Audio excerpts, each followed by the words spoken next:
to this session 42 of Essence Training Series, and we'll wait for 5 more minutes.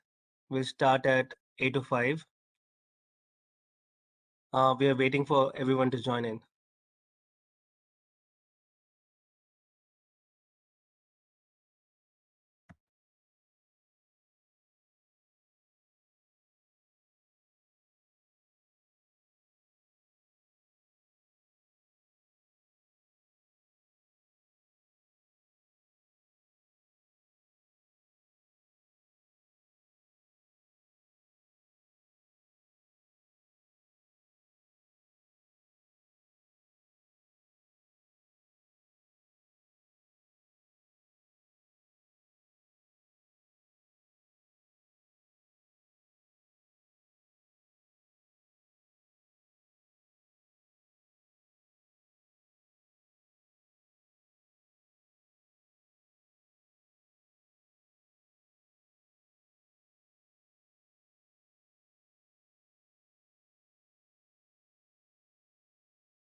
Hello everyone and welcome to our 42nd session of the Extra Challenging Training Program.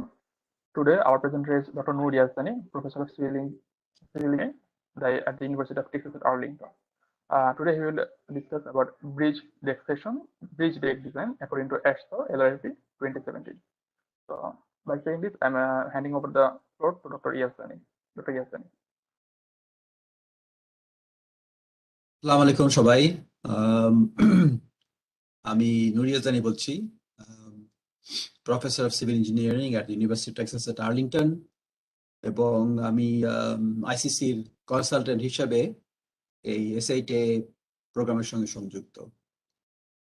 তো আমি mainly cover করছি ব্রিজের উপরে। ব্রিজের 5টা session আছে, আপনারা জানেন।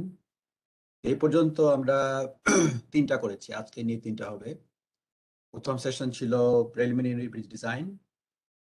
সেকেন্ড সেশন গত মঙ্গলবার দিন ছিল, সোমবার দিন ছিল ফ্লেক্সুরাল ডিজাইন এবং লোডের উপরে, AASHTO লোডের উপরে। এবং অ্যাজ এ ফলো আপ আজকে আমরা দেখছি ব্রিজ ডেক ডিজাইন, কেমন করে ব্রিজ ডেক ডিজাইন করতে হবে according to AASHTO LRFD specifically 2017। তো আপনারা জানেন যে যদি আপনাদের কোনো কোশ্চেন থাকে আপনারা কোশ্চেন অ্যান্সারে পোস্ট করতে পারেন ডিউরিং দ্য প্রেজেন্টেশন। যদি কোনো ক্রিটিক্যাল কোশ্চেন থাকে তাহলে মিস্টার সালমান গনি আমাকে জানাবে, অথবা তা না হলে আমি একসঙ্গে সবগুলো সেশনের শেষে যতগুলো সম্ভব অ্যান্সার দেওয়ার চেষ্টা করব। গত সোমবারের সেশনের পর আমি অনেক কোশ্চেন পেয়েছিলাম, খালি এখানে নয়, out of session through Facebook এবং also through email. Thank you so much for all your interest. Think looks like people enjoyed the session. So আমি ওগুলো সবগুলো অ্যান্সার করতে পারিনি এখনো, আমি সরি অ্যাবাউট দ্যাট, আমি কোয়াইট বিজি। কিন্তু আমি ইনশাআল্লাহ শিগগিরই যত তাড়াতাড়ি সম্ভব সেগুলো অ্যান্সার দেওয়ার চেষ্টা করব। আপনারা কয়েকজন আপনারা আমার কাছে বই চেয়েছেন, বইয়ের নাম এবং কোডের নাম এবং কোডের কপি এবং সফটওয়্যার। আমি যদি সম্ভব হয়, আমার যতটুকু সম্ভব আমি আপনাদেরকে 1-to-1 অ্যান্সার দিয়ে ওগুলো পাঠানোর চেষ্টা করব। তো ব্রিজ ডেক ডিজাইন আমি চিন্তা করি ব্রিজের বিভিন্ন কম্পোনেন্ট। আমরা যখন ব্রিজ ডিজাইন করি তখন আমরা তো পুরো ব্রিজটা একবারে ডিজাইন করি না, যে কোনো স্ট্রাকচারের মতো আমরা এক একটা কম্পোনেন্ট ডিজাইন করি এবং সেই কম্পোনেন্টগুলো আমরা একসঙ্গে বসিয়ে কানেকশন দিয়ে হোক বা যেভাবেই হোক একটা পুরো স্ট্রাকচারকে আমরা ভিজুয়ালাইজ করি এবং আমরা কনস্ট্রাক্ট করি, ডিজাইন করি এবং মেনটেন করি। তো ডেক আমি যদি চিন্তা করি যে ক্রিটিক্যাল কম্পোনেন্ট কোনগুলো, সবগুলোই ক্রিটিক্যাল, সবগুলোই সেফটির সঙ্গে জড়িত, ব্রিজের সেফটি এবং ডিউরেবিলিটির সঙ্গে জড়িত। স্পেশালি আপনি যদি চিন্তা করেন ডেকটা আসলে ভেরি ক্রিটিক্যাল, এটা হচ্ছে একটা ব্রিজের প্রাইমারি লাইন অফ ডিফেন্স। কারণ ব্রিজের যে লাইভ লোড, যেটা হচ্ছে আমরা গত সেশনে আমরা জানলাম যে সেটা হচ্ছে একটা অ্যাস্ট্রো ট্রাক এবং লেন লোড, সেই লোডটা কিন্তু ডেকের উপরেই প্রথমে ওটাকে অ্যাপ্লাই করা হয়। কাজেই ডেক হচ্ছে প্রাইমারি লাইন অফ ডিফেন্স, ওই লোডটা পরে ডেক থেকে যাবে হচ্ছে গার্ডারের মধ্যে মোস্ট লাইকলি, তারপরে গার্ডার থেকে সেটা ট্রান্সফার হবে বেন ক্যাপে, বেন ক্যাপ থেকে যাবে পিয়ারে বা কলামে, সেখান থেকে যাবে ফাউন্ডেশন। এবং আমরা যদি চিন্তা করি ডেকের যে একটা পরিবেশ, ডেকটা হচ্ছে ভেরি ওয়াইড সারফেস এবং এটাতে অনেক ধরনের প্রবলেম হতে পারে। যেমন এটাতে বৃষ্টি পড়তে পারে, ড্রেনেজের সমস্যা হতে পারে। আমেরিকায় যেটা হয় বা যে কোনো শীতকালীন দেশে যেটা হয়, এখানে আমরা উইন্টারের আইস এবং স্নো এটাকে অ্যাভয়েড করার জন্য আমরা এখানে ডিআইসিং সল্ট ইউজ করি। ডিআইসিং বা অ্যান্টি-আইসিং সল্ট ইউজ করলে, লবণ ইউজ করলে যা হয় যে আইস এবং স্নো ফর্ম করতে পারে না। কাজে আইস এবং স্নো ফর্ম করলে খুবই খারাপ ব্রিজের জন্য। সেটা খালি ব্রিজের সমস্যা মেইনলি চলাচলের জন্য না, হয়তো ব্রিজ বন্ধ করতে হতে পারে যেহেতু আইস ফর্ম করছে। এট দ্য সেম টাইম ওই সল্টটা কংক্রিটের ভিতরে গিয়ে আলটিমেটলি ডিউরেবিলিটি প্রবলেম সৃষ্টি করতে পারে। কারণ হচ্ছে যে সল্ট স্টিলের করোশনের জন্য ভালো নয়, আমি সবাই জানি সেটা আর কি। যাই হোক, কাজেই ডেকটা হচ্ছে একটা ভেরি ইম্পর্টেন্ট কম্পোনেন্ট এবং ডিজাইনটা আমাদের ভালো মতো কেয়ারফুলি করতে হবে, জাস্ট লাইক সাম আদার কম্পোনেন্ট। তাই নয়, খালি ব্রিজের ডেকের মেনটেন্যান্সটা একটা বিরাট সমস্যা। আমি যেসব কারণে বললাম, over the life of the structure ডেকটা হচ্ছে সাধারণত প্রথমেই সেটা ক্ষয় হয়ে যায় ইম্প্যাক্টের জন্য, ভাইব্রেশনের জন্য বা যে কোনো অন্য কারণেই হোক না কেন।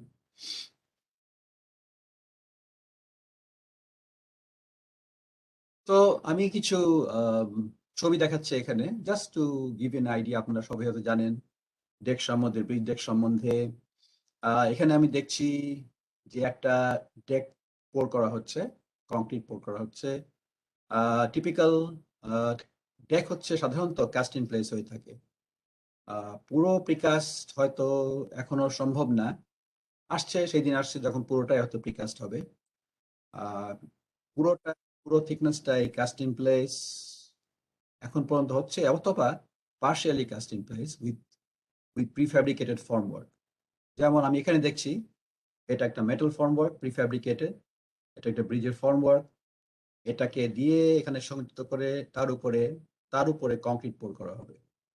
এবং আমি দেখছি এখানে যে সাপোর্ট গুলা, আমি জানি এগুলো হচ্ছে সাপোর্ট মেম্বার গার্ডার, ব্রিজের গার্ডার এগুলো আর কি। তো অ্যাডভান্টেজ হচ্ছে এই ধরনের ফর্মওয়ার্কে যে আমাকে ফর্মওয়ার্ক স্ক্যাফোল্ডিং করতে হবে না, নিচ থেকে আমাকে সাপোর্ট করতে হবে না, সেটা ভেরি ডিফিকাল্ট। আমরা যদি চিন্তা করি যে একটা ব্রিজ পানির উপরে অথবা হয়তো ট্রাফিকের উপরে, র্যাম্প বা সেই ধরনের কিছু ভায়াডাক্ট টাইপের, তাহলে এটা ডিফিকাল্ট। কারণ আমি যদি স্পেশালি পানি থেকে আমি একটা স্ক্যাফোল্ডিং বানাতে চাই, it will be very very expensive. সেই জন্য এই ধরনের সিস্টেম ভালো। এই ফর্মওয়ার্কটা রয়ে যাবে, এটা নিচে থেকে যাবে এবং ম্যানুফ্যাকচারার যে এইসব ফর্মওয়ার্কের, মেটাল ফর্মওয়ার্কের, তারা আমাদেরকে স্পেসিফিকেশন দিবে যে কি থিকনেস ইউজ করব এবং কি ধরনের ফর্মওয়ার্ক ইউজ করলে আমার ডিজায়ারেবল স্ট্রেংথ যেটা অথবা ডাক্তারিতে যেটা সেটা আমি পাবো। আমি দেখছি এটা কোয়াইট কমন আর কি। এখানে কংক্রিট পাম্প করে নিচ থেকে কংক্রিটটাকে এখানে পোর করা হচ্ছে ডেকের উপরে। ভলিউম কংক্রিটের জন্য আমরা জানি pumping is very desirable. Manually করে এটা ডিফিকাল্ট, যদিও লেবার যদি সস্তা হয় তাহলে সেটা একটা অপশন। কিন্তু ইচ্ছা করলে আমরা মাস কংক্রিট পোর করে পাম্প করে ডেকটাকে আমরা কাজ করতে পারি। পাম্পিং এর পাম্পিং এফিশিয়েন্ট, কিন্তু পাম্পিং এর সমস্যা হয় অনেক সময়। যদি এই শুটটা খুব লম্বা হয় তাহলে যা হয় সাধারণত প্রেসার ডিফারেন্সিয়ালের জন্য আমাদের কোর সেগ্রিগেট করে যেতে পারে কংক্রিটের মধ্যে। তো আমরা জানি যে যদি কোর্স সেগ্রিগেট করে যায়, তাহলে এই যে আউটপুট এখানে সেখানে হয়তো কংক্রিটের প্রপার্টি নিয়ে কিছু সমস্যা হতে পারে। তাহলে এটাও একটা ইম্পর্টেন্ট অ্যাসপেক্ট। যদি আমি পাম্পিং ইউজ করি, তাহলে আমাকে কেয়ারফুলি ডিজাইন করতে হবে। আমি যদি নিচ থেকে উপরে পাম্প করি, তাহলে এক ধরনের সমস্যা হবে। যদি উপর থেকে নিচে পাম্প করি, তাহলে আরেক ধরনের সমস্যা হতে পারে। আমরা দেখছি এখানে এই যে ব্রিজের ডেক, এই স্টিলটা ইম্পর্টেন্ট, রিবার যেগুলো আমরা বলি, এবং আমরা দেখছি এটা সবুজ কালারের। আমি শিওর না আপনারা জানেন কিনা এই সবুজ কালারের মানে কি। এটাকে আমরা বলি এপক্সি কোটেড রিবার। তো আমি যে আগে বললাম যে ডেকের ডিউরেবিলিটি নিয়ে যে সমস্যা, ক্র্যাকিং এন্ড স্কেলিং এন্ড ডিল্যামিনেশন, তাহলে যদি স্টিল থাকে সেই স্টিলটা হয়তো সহজেই করোশন হয়ে যাবে, সেটা ডেকের জন্য ভালো নয়। কাজে এই এপক্সি কোটেড রিবার ইউজ করে আমরা ডেকের করোশন মিনিমাইজ করতে পারি। এটা অ্যাভেলেবল, মার্কেট অ্যাভেলেবল। এবং এখন ইউএসএ তে যা হচ্ছে, যে কোনো নতুন ব্রিজ, স্পেশালি টেক্সাসে যদি আমরা বানাই, তাহলে আমাদের ডেকে এই ধরনের রিবার ইউজ করতেই হবে, এবং অন্য কোনো রিবার, অন্য কোনো আনপ্রোটেক্টেড স্টিল ইউজ করা যাবে না। আমি আমি আই থিঙ্ক লাস্ট সেশনে একজন কোশ্চেন করেছিল যে ব্রিজের সার্ভিস লাইফ 100 বছরের উপরে কিভাবে বাড়ানো যায়। এটা one of the easy way to do this আর কি। এটা নিয়ে অনেক রিসার্চ হয়েছে এবং দেখানো হয়েছে যে এটা করলে ব্রিজের ডিউরেবিলিটি অনেক বেড়ে যাবে। যাই হোক, এখানে দুই ধরনের স্টিল দেখছি। একটা স্টিল যাচ্ছে along the span of the bridge, আরেকটা স্টিল যাচ্ছে across span of the bridge. আমরা ইমাজিন করতে পারি যে এখানে হচ্ছে গার্ডার লাইন, আমি দেখছি এখানে এটা একটা গার্ডার, এটা একটা গার্ডার, এবং এই স্ল্যাবটা স্প্যান করছে বিটুইন দ্য টু গার্ডার্স। কাজেই আমাদেরকে মনে রাখতে হবে যে গার্ডারের স্প্যান হচ্ছে along the bridge সবসময়, most of the time, while the deck span হচ্ছে across the bridge, এবং সেভাবে আমরা এটাকে ডিজাইন করব।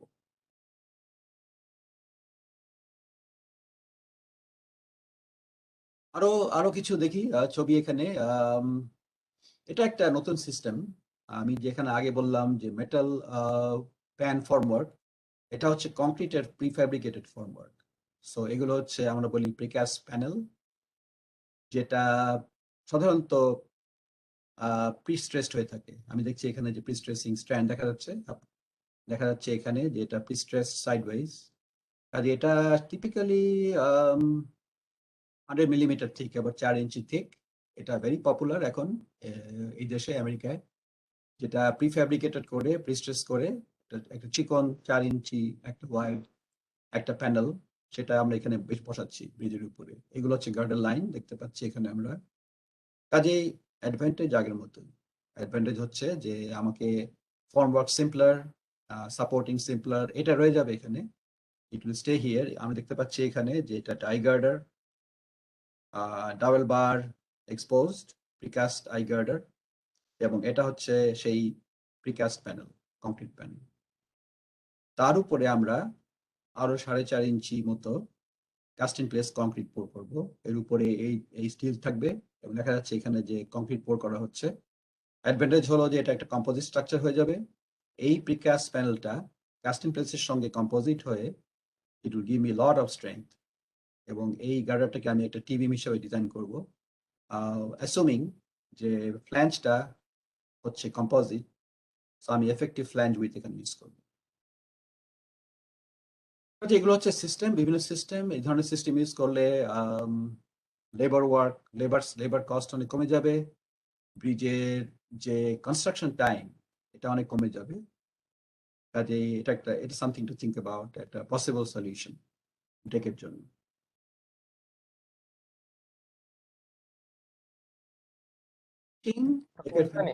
Hello, Sorry to interfere. Yes, I think you are sharing the whole screen. I guess it would be better if you may share only the content. Okay, You can stop sharing and then reshare. আমার উদ্দেশ্য হচ্ছে আমি বলি, আমি দেখাতে চাচ্ছিলাম অ্যাস্টো আর কি। এটা কি পসিবল হবে? না, অ্যাস্টো চ্যাপ্টার আছে, না স্যার, মানে কোনো অসুবিধা আছে? ও আচ্ছা আচ্ছা, না তাহলে সমস্যা অসুবিধা হলে অসুবিধা লাগে ইটস I need deliberately না so I can খুব show them AASHTO. Okay sir, then it's okay. You may go on. Sorry. If you want, I can unshare it, and I can hide this. No, sir. It's okay. Okay, হ্যাঁ, You have deliberately I know, okay, এটা একটা option আমি আমার ক্লাসে use করি, whole screen use করলে তখন আর পুরোটা দেখানো যায় না। আমি সরি অ্যাবাউট দ্যাট, আর আমার উদ্দেশ্য হচ্ছে এখানে যে অ্যাশটোটা দেখানো আর কি আজকে। So anyway, thank you mister Salman. So finishing এর জন্য এখানে আমরা দেখছি যে এখানে স্ক্রিনিং করে ফিনিশিং করা হয়, এই ধরনের ফিনিশিং করা হয়ে থাকে এবং এটা সাধারণত মেশিন ইউজ করে করা হয়ে থাকে। আমি রিসেন্টলি কথা বলছিলাম আমার বন্ধু ডক্টর ইশতিয়াক আহমেদ বুয়েটের সঙ্গে, উনি কাজ করছেন এই ধরনের প্রজেক্টে, এবং আমরা কথা বলছিলাম যে এই যে কিভাবে গ্রুভ তৈরি করা যায় ব্রিজের উপরে। কারণ গ্রুভের অ্যাডভান্টেজ হচ্ছে যে ট্রাফিক যে টায়ারের ফ্রিকশন সেটা হয়তো বেটার হবে, এবং না হলে স্মুথ হলে তো হয়তো কোনো টায়ারের ফ্রিকশনের সমস্যা হতে পারে। এগুলো স্পেসিফিকেশন আছে কিভাবে গ্রুভ করে ট্র্যাকশন বাড়ানো যায় ট্রাকের টায়ারের সঙ্গে।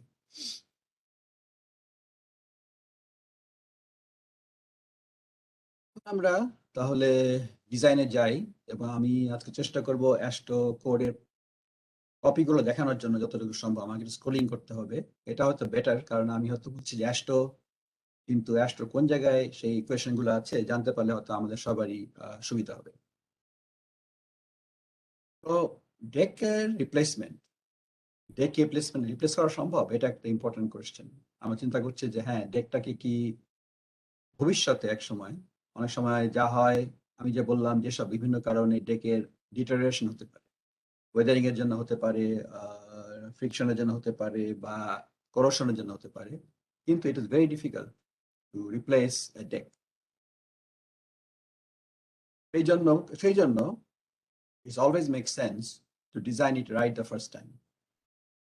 প্রথমেই যদি ঠিকভাবে ডিজাইন করা হয়, কনজারভেটিভলি ডিজাইন করা হয় এবং কনজারভেটিভলি কনস্ট্রাক্ট করা হয়, তাহলে এটার এক্সট্রা রিজার্ভ ক্যাপাসিটি থাকবে, যেটা হয়তো ভবিষ্যতে ব্রিজের ডিউরেবিলিটির জন্য হেল্প করতে পারে।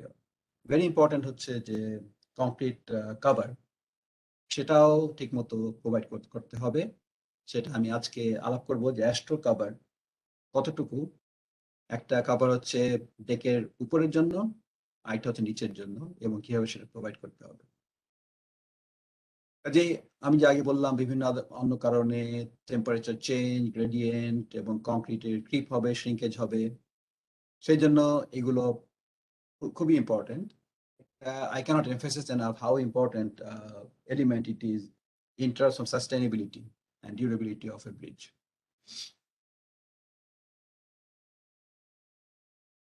আমরা চলে যাই ডেকের যে একটা কি বলে এটাকে স্ট্রাকচারাল সিস্টেম যেটা ডেকের, সেটা দেখার জন্য। সো এখানে আমরা দেখছি যে এটা একটা প্ল্যান ভিউ। এটা প্ল্যান ভিউ বুঝতে পারছি, আমরা উপর থেকে দেখছি ডেকটাকে। টিপিক্যালি যা হয়, যদি ট্রাফিক ডিরেকশন এইভাবে হয়, তাহলে গার্ডারগুলো সাধারণত প্যারালাল হয়ে থাকে ট্রাফিক ডিরেকশনের উপরে। সো এখানে আমরা দেখছি যে এটা হচ্ছে লঞ্জিটিউডিনাল গার্ডার্স। এটা বিভিন্ন সাইজে হতে পারে, বিভিন্ন শেপে হতে পারে, গার্ডারগুলো বিভিন্ন স্প্যান লেংথ হতে পারে। তা আমাদের চিন্তা করতে হবে যে ডেকটা কিভাবে ওরিয়েন্টেড। যেটা আমি আগে বললাম, ছবিতে দেখলাম, যদি গার্ডার লাইন এরকম হয়, তাহলে ডেকের স্প্যান হবে এইভাবে। আমাদেরকে সেভাবে চিন্তা করতে হবে না, ডেকটা এভাবে ওরিয়েন্টেড নয়, ডেকটা এইভাবে ওরিয়েন্টেড। কারণ আমরা জানি ওয়ান ওয়ে স্ল্যাবের যে ডিজাইন কনসেপ্ট, সেটা হচ্ছে যে যদি 2:1 রেশিওর বেশি হয়, তাহলে আমরা ক্যাটাগরাইজ করি স্ল্যাবটাকে as a one way slab, এবং ডেকটা এসেনশিয়ালি স্ল্যাব। ডেকটা কিছুই নয়, আমরা বিল্ডিং এ বলি স্ল্যাব, এবং কংক্রিটে আমাদের ব্রিজে বলি এটাকে ডেক। তো সেই জন্য যেহেতু আমরা দেখছি যে এই লেংথের অনেক বেশি, 5, 6 বা 7 গুণ বেশি, কাজেই the deck has no choice but to be one way. Question হচ্ছে যে কতগুলো স্প্যান আছে। আমি দেখছি এখানে যে এখানে 1টা 2টা 3টা 4টা 5টা 6টা স্প্যান আছে। কাজে আমাকে এই ডেকটাকে আমাকে 6টা স্প্যান হিসাবে ডিজাইন করতে হবে অ্যাজ এ কন্টিনিউয়াস বিম। আশা করি সবাই বুঝতে পারছি আমরা। এটাই হচ্ছে এসেন্স কিভাবে ডেক ডিজাইন করা যায়। আমরা জানি building A 2 way slab is quite common, 1 way slab ও হয়তো কমন, কিন্তু ব্রিজে অলমোস্ট 100% অফ দ্য টাইম ডেকটা হচ্ছে 1 way। সেভাবে আমাদেরকে সে ডিজাইন করতে হবে এবং কনফিগার করতে হবে। ক্রস সেকশন যদি নেই, তো আমি এখানে দেখালাম যে এখানে আমি এটা প্ল্যান ভিউ দেখাচ্ছি। আমি যদি ক্রস সেকশন নেই এইভাবে থ্রু দ্যাট ব্রিজ, তাহলে আমরা দেখবো এটা। সো এটা একটা আর্টিস্ট রেন্ডিশন। আমি দেখাচ্ছি এখানে সাপোর্ট গার্ডার, আই গার্ডার দেখাচ্ছি, যে কোনো গার্ডার হতে পারে, বক্স গার্ডার হতে পারে, টি বিম হতে পারে, আদার শেপ, ইউ বিম হতে পারে, ওপেন শেপ হতে পারে, ক্লোজ শেপ হতে পারে, ডাজন্ট রিয়েলি ম্যাটার। ডেকটা হচ্ছে এইটা, এটা হচ্ছে ডেক। এবং এটা হচ্ছে আমরা জানি এটাকে বলে ব্যারিয়ার। টিপিক্যালি যা হয়, এখানে একটা ওভারহ্যাং থাকে ডেকের, এবং ফ্রম হিয়ার টু দেয়ার এটা হচ্ছে ডেকের স্প্যান, আমি যা বললাম বিটুইন গার্ডার টু গার্ডার, এবং এটা হয়তো কন্টিনিউ করতে পারে। আমরা চিন্তা করি যে ডেকের বিহেভিয়ারটা কি। যদি আমি চিন্তা করি যে হ্যাঁ, এখানে আমি একটা লোড অ্যাপ্লাই করছি উপরে, ডেড লোড, ডেকের ডেড লোড, তারপরে traffic load, live load, truck load, lane load, তাহলে যা হবে এটা ডিফর্ম করবে এইভাবে। দেখছি এখানে এটা ক্যান্টিলিভার হিসাবে এটা ডিফর্ম করবে, এরকম ভাবে ডিফ্লেক্ট করবে। আমরা বুঝতে পারছি যে এখানে ফ্রি এন্ড, আজ একটা ডিফ্লেকশন থাকবে। এখানে কোনো ডিফ্লেকশন থাকবে না যেহেতু সাপোর্ট। এখানে এসে এটা আবার রিভার্স করবে, কার্ভেচার এভাবে হবে, এবং এখানে এসেও কার্ভেচার রিভার্স করবে। কাজেই আমাদের কনসেপ্ট মেকানিক্স অফ ম্যাটেরিয়াল থেকে আমরা জানতে পারি যে এখানে হবে একটা নেগেটিভ মোমেন্ট, এখানে হবে একটা negative moment, positive moment, right? এখানে একটা পজিটিভ মোমেন্ট হবে, এবং এটা পুরোটাই, এই ওভারহ্যাংটা পুরোটাই নেগেটিভ মোমেন্টে রয়ে যাবে। আমাকে স্টিলটা ওরিয়েন্ট করতে হবে। তো যে আমি যদি দেখি এখানে, এখন আমরা বুঝতে পারছি যে এই যে লেয়ারটা, উপরের লেয়ার যেটা যেটা আমরা লিভার লেয়ার বলি, এটা উপরে প্লেস করা হয়েছে ডেলিবারেটলি এই নেগেটিভ মোমেন্টটা নেওয়ার জন্য। এখানে এই লেয়ারটা এই নেগেটিভ মোমেন্ট নেবে।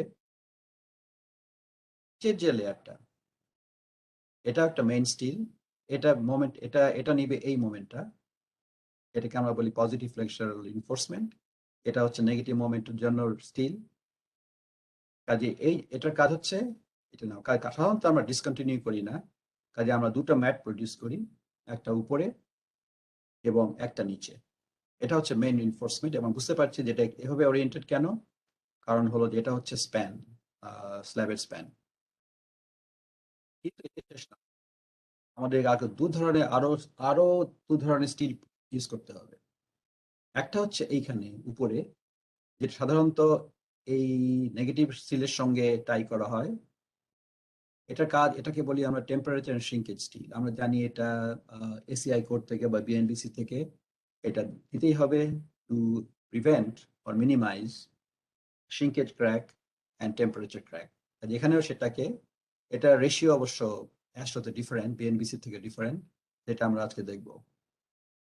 নিচে যে স্টিল, এটা কিন্তু নতুন, এটা বিল্ডিং এ দেওয়া হয় না, এটাকে আমরা বলি ডিস্ট্রিবিউশন রিইনফোর্সমেন্ট। এটাকে টাই করা হয় পজিটিভ স্টিলের সঙ্গে। কাজ হচ্ছে এই যে লাইভ লোডটা অ্যাপ্লাই করা হচ্ছে অথবা ডেড লোড অ্যাপ্লাই করা হচ্ছে ব্রিজের উপরে, সেইটাকে পজিটিভ স্টিলের সঙ্গে অ্যাডেকুয়াটলি ডিস্ট্রিবিউট করার জন্য, যাতে কোনো স্ট্রেস কনসেন্ট্রেশন না হয়ে থাকে। একটা মেজর ডিফারেন্স, এটা বিল্ডিং এ দেওয়া হয় না, কিন্তু ব্রিজে আমাদের ডিস্ট্রিবিউশন রিইনফোর্সমেন্ট দিতেই হবে। কাজে আমরা এখন নোট করি 4 ধরনের steel: negative steel, positive steel, temperature shrinkage steel এবং ডিস্ট্রিবিউশন রিইনফোর্সমেন্ট। এই দুটো কিন্তু ওরিয়েন্টেশন ডিফারেন্ট। এই দুটো হচ্ছে অ্যালং দ্য স্প্যান।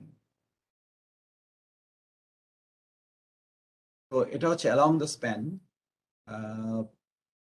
এটা হচ্ছে all the way to the span length, এটা হচ্ছে অ্যাক্রস দ্য স্প্যান।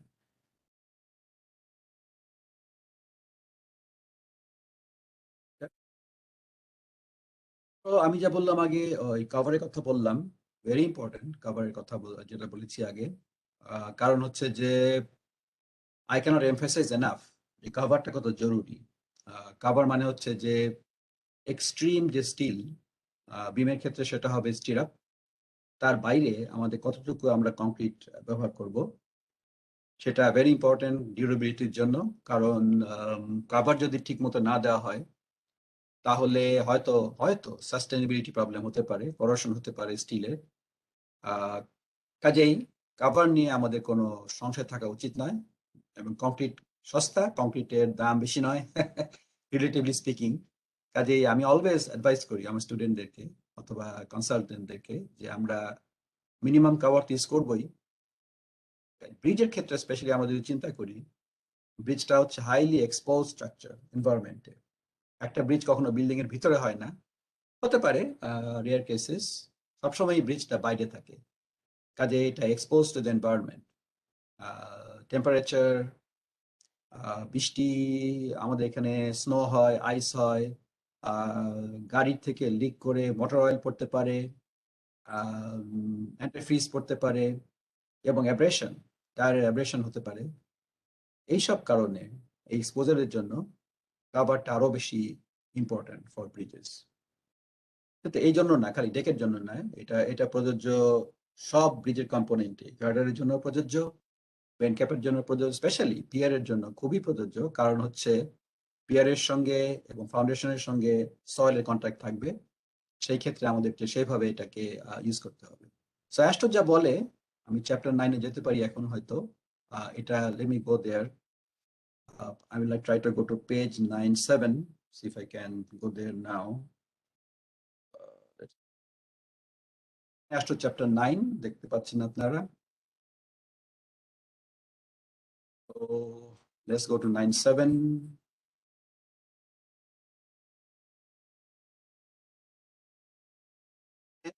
আমি হাইলাইট করে দেখাচ্ছি যে এটা হচ্ছে সেকশন 9, চ্যাপ্টার অ্যাস্টোর চ্যাপ্টার 9 ডেকের উপরে, কমপ্লিটলি ডেকের উপরে। চ্যাপ্টার 5 হচ্ছে কংক্রিট ইন জেনারেল, এবং চ্যাপ্টার 9 হচ্ছে স্পেশালি ফর ডেক। সেখানে বলছে যে মিনিমাম 7 ইঞ্চ হতে হবে ডেপথ।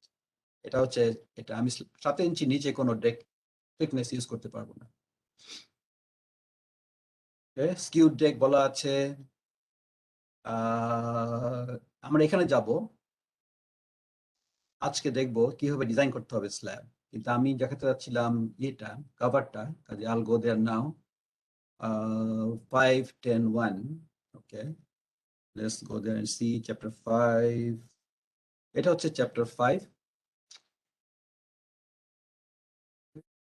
রোল করে উপরে যাব, বিভিন্ন ধরনের আপনি আপনাদের থাকে। এটা হচ্ছে কভার, এটা হলো যেটা বলছিলাম কভার ফর আনপ্রোটেক্টেড মেইন। এটা হচ্ছে আনপ্রোটেক্টেড মেইন রিইনফোর্সমেন্ট, কিন্তু এটা কিন্তু এপক্সি কোটিং এর জন্য নয়। কারণ এটা হচ্ছে যদি কোনো স্টিল কমপ্লিটলি আনপ্রোটেক্টেড হয় তাহলে। আমরা বুঝতে চেষ্টা করি যে কভারের মানে কি। এটা কিন্তু বিএনবিসি থেকে অনেক ডিফারেন্ট। কাজে I caution you not to use BNBC or ACI. এটা অনলি ব্রিজের জন্য, অ্যাস্টো যদি ফলো করি আমরা। এটা বোঝা খুব ইজি। যেমন আমার যদি একটা ব্রিজ থাকে কোস্টাল এরিয়াতে, direct exposure two salt water, আমরা অবশ্যই জানি যে এটা হলে তো জিনিসটা ভালো নয়, কারণ হচ্ছে যে করোশনের চান্স বেশি। সেখানে আমাদেরকে 4 ইঞ্চি ইউজ করতে হবে, which is very significant. যদি আর্থের এগেনস্টে পোর করা হয়, যেমন হচ্ছে একটা রিটেনিং ওয়াল ব্রিজের, অথবা ফাউন্ডেশন, অথবা ইভেন পিয়ার, তাহলে আমাদের 3 ইঞ্চি মিনিমাম ইউজ করতে হবে। কোস্টাল এরিয়া, এটা ইন্টারেস্টিং। কোস্টাল কিন্তু ডাইরেক্ট এক্সপোর্টেড সল্ট না, সেখানে আমাদের 3 ইঞ্চি ইউজ করতে হবে। আমি যে আগে বললাম যে ডিআইসিং সল্ট যদি প্রয়োগ করা হয়, বাংলাদেশে হয়তো প্রযোজ্য নয়, সেখানে 2.5 ইঞ্চ। যদি ওয়ার এন্ড টিয়ার হয় ডেকের উপরে, তাহলে 2.5 inch and so on. Interior হলে এটা অবশ্য ঠিক ব্রিজের ক্ষেত্রে ঠিক প্রযোজ্য না। এটা আর কি হয়তো কোনো ট্রান্সপোর্টেশন স্ট্রাকচার হতে পারে যেখানে নাকি কংক্রিট ইউজ করা হয়, সেখানে হয়তো 1.5। এনিওয়ে, আমি যদি কাস্টিং প্লেস ডেক ইউজ করি, তাহলে আমার ডিপেন্ড করে বার সাইজের উপরে। যদি 11 নাম্বার বার এটা ইউএস সিস্টেমে বা ছোট হয় তাহলে 1 ইঞ্চি বটমে, এবং ডেক সারফেস যদি উপরে হয়, এটা ঠিক মতো ঠিক পরিষ্কার করে বলা নাই, কিন্তু যেহেতু বলছে চেইন ওয়্যার, তার মানে এটাই হবে, এটা হচ্ছে উপরে 2.5 ইঞ্চি। কাজে মনে রাখতে হবে ডেকের জন্য উপরের কভার হচ্ছে 2.5 ইঞ্চ এবং নিচের জন্য হচ্ছে 1 ইঞ্চ। তারপরে প্রিকাস্টিং এর জন্য অন্য ধরনের দেওয়া আছে, পাইলের জন্য এটা, বক্স কালভার্টের জন্য এটা, এবং সো অন। কাজেই আমি আজকে এক্সাম্পল করব এবং সেখানে দেখাবো কিভাবে এইগুলো ইউজ করে আমরা টেকের স্ট্রেংথ আমরা আমরা আমরা ডেভেলপ করতে পারি।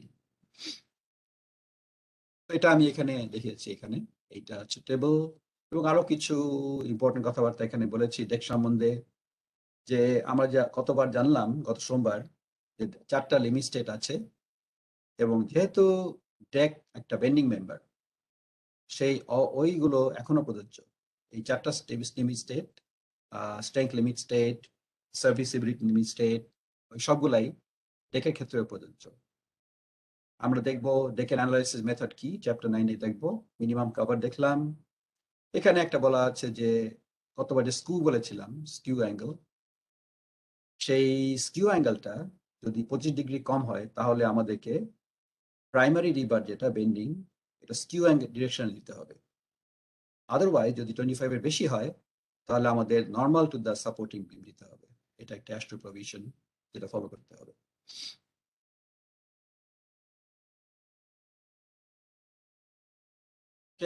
আরেকটা যেটা ইম্পর্টেন্ট সেটা হচ্ছে যে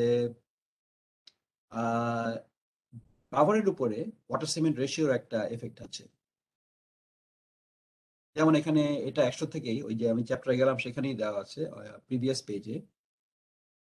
আমাকে এই যে আমি যে কাভারটা বের করলাম এই টেবিল থেকে, যেটা আমি দেখালাম, সেখানে আমাকে ওয়াটার সিমেন্ট রেশিও দিয়ে মডিফাই করতে হবে। আর এটা কিন্তু বিএনবিসি তেও নাই, এটা এসিআই তে নাই বিল্ডিং এর জন্য, কিন্তু অ্যাস্ট্রো যা চিন্তা করছে হচ্ছে যে হ্যাঁ, যেহেতু ডিউরেবিলিটি বিগ ইস্যু, ব্রিজের জন্য ওয়াটার সিমেন্ট রেশিওটা ইজ এ কি ফ্যাক্টর, সেটা আমাদেরকে কাভারের মধ্যে রিপ্রেজেন্ট করতে হবে।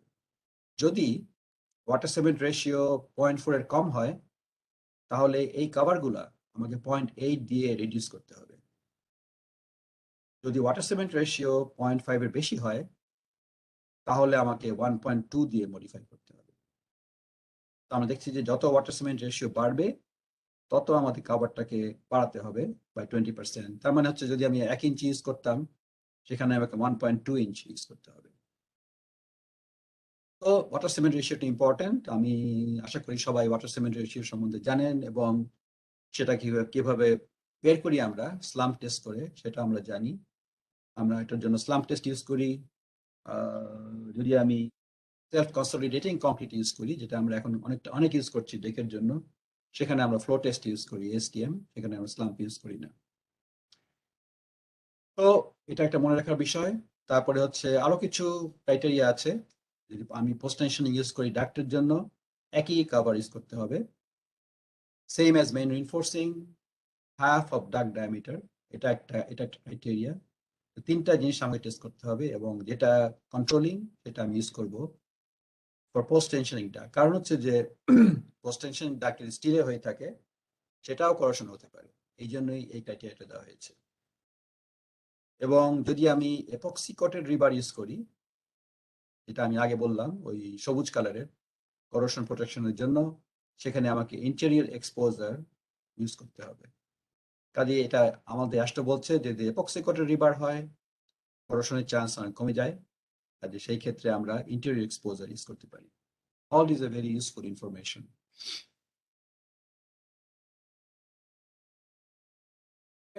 কভার সম্বন্ধে জানলাম, আমরা ডেকের বিহেভিয়ার সম্বন্ধে জানলাম। এখন আমরা দেখব কিভাবে ডেক ডিজাইন করতে হয়। মেথড আছে অ্যাস্ট্রোতে।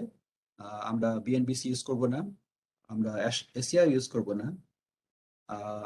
আমরা জানি যে এসিআই 318-এ একটা চ্যাপ্টার আছে ওয়ান ওয়ে স্ল্যাবের ডিজাইনের উপরে, এবং আরেকটা চ্যাপ্টার আছে টু ওয়ে স্ল্যাব ডিজাইনের উপরে।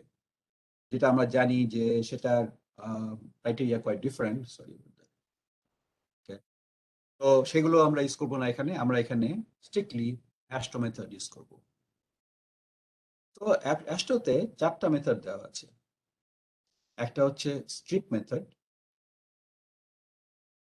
আমি আজকে ইউজ করব একটা এক্সাম্পলে। এটা sort of similar to BNBC. আমরা জানি এসিআই তে এবং বিএনবিসি তে আমরা একটা 12 ইঞ্চি একটা স্ট্রিপ নিয়ে ডিজাইন করি অ্যাজ এ বিম। সেটা আমরা এখানে দেখব কিভাবে অ্যাস্টো সেই স্ট্রিপটাকে অন্যভাবে ডিফাইন করেছে। এবং আমরা ইচ্ছে করলে যদি প্রিকাস্ট এলিমেন্ট ইউজ করি ডেকের মধ্যে, যেমন আমাকে দেখালাম যে আমরা ওই কংক্রিট প্যানেল ইউজ করতে পারি অথবা স্টিল ফর্ম ইউজ করতে পারি, সেখানে আমরা ম্যানুফ্যাকচারারের দেওয়া স্পেসিফিকেশন ইউজ করতে পারবো। অন্য একটা মেথড হচ্ছে এম্পিরিক্যাল মেথড, যেটা স্ট্রিপ মেথড থেকে ডিফারেন্ট। এটা হচ্ছে সিম্পলার। আমি এখানে সেকশন নাম্বার দিয়েছি কোথায় আমরা পেতে পারি এইসব মেথড অ্যাস্টোতে। সো এটা একটা কনজারভেটিভ মেথড, এটা মোর রিফাইন্ড মেথড। আরো রিফাইন্ড হচ্ছে আমি যদি একটা ফাইনাইট এলিমেন্ট মেথড ইউজ করি বা some kind of grillage use করি, তাহলে আমরা আরো অ্যাকিউরেট রেজাল্ট পেতে পারি। সেটা যদি আমাদের রিসোর্স থাকে, আমাদের সফটওয়্যার থাকে, তাহলে আমরা ইউজ করতে পারবো। আজকে আমার লেকচারের শেষের দিকে আমি আপনাদেরকে দেখাবো কিছু সফটওয়্যার যেটা অ্যাভেলেবল ফ্রি, আপনার ইচ্ছা করলে সেটা ইজিলি আপনাদের ডিজাইন ইউজ করতে পারবেন। হচ্ছে মেইনলি পুরো ডেকের জন্য ওভারহ্যাংটা ডিফারেন্ট। আমি আগে যে বললাম ওভারহ্যাংটা হচ্ছে যে ক্যান্টিলিভার যেটা আমি দেখালাম, যেটা এক্সটেরিয়র গার্ডারের বাইরে থাকে few feet, 2 feet 3 feet or something like that. সেটা ডিজাইন কোয়াইট ডিফারেন্ট, কারণ হচ্ছে ওখানে ওভারহ্যাং এর বিহেভিয়ারটা is control by the barrier, এবং ব্যারিয়ারের ক্র্যাশ টেস্ট করে সেখান থেকে ওভারহ্যাং ডিজাইনের ক্রাইটেরিয়া বের করা হয়েছে। কাজে সেটা একটু ডিফারেন্ট, আমি সেটা আলাদাভাবে দেখাবো এবং আজকে সবগুলোই আলাপ করবো এইসব সিস্টেমের উপরে।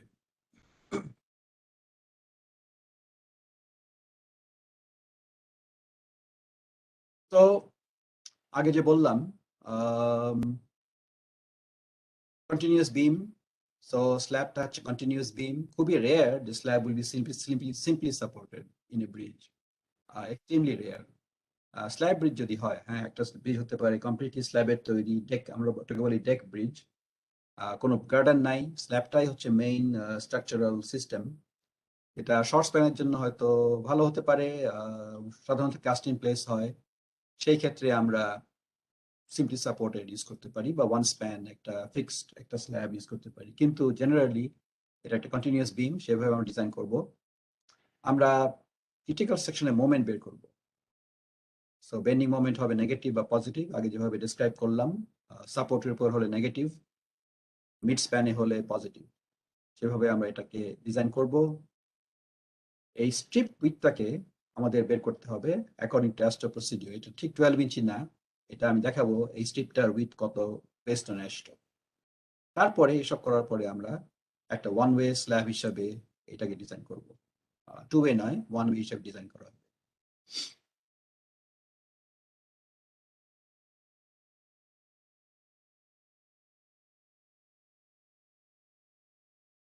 দেখা যাচ্ছে একটা কনসেপচুয়াল স্ট্রিপ মেথড মানে কি।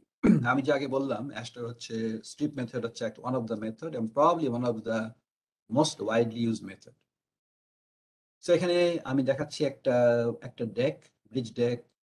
এখানে দেখছি ওভারহ্যাং একটা এখানে, একটা এখানে, এবং 1 2 3 4টা স্প্যান আছে, কন্টিনিউয়াস স্প্যান। তার মানে এখানে 1 2 3 5টা গার্ডার আছে। So this is the cross section. Dead load আছে, লাইভ লোড আছে, অ্যাপ্লাই করা আছে। কাজে আমি ব্রিজটাকে একটা পার ফুট নিয়ে আমি এভাবে মোমেন্ট ডায়াগ্রাম বানাতে পারি। হলো ডেড লোডের জন্য, অনলি ডেড লোড। লাইভ লোডটা এখানে দেখানো আছে।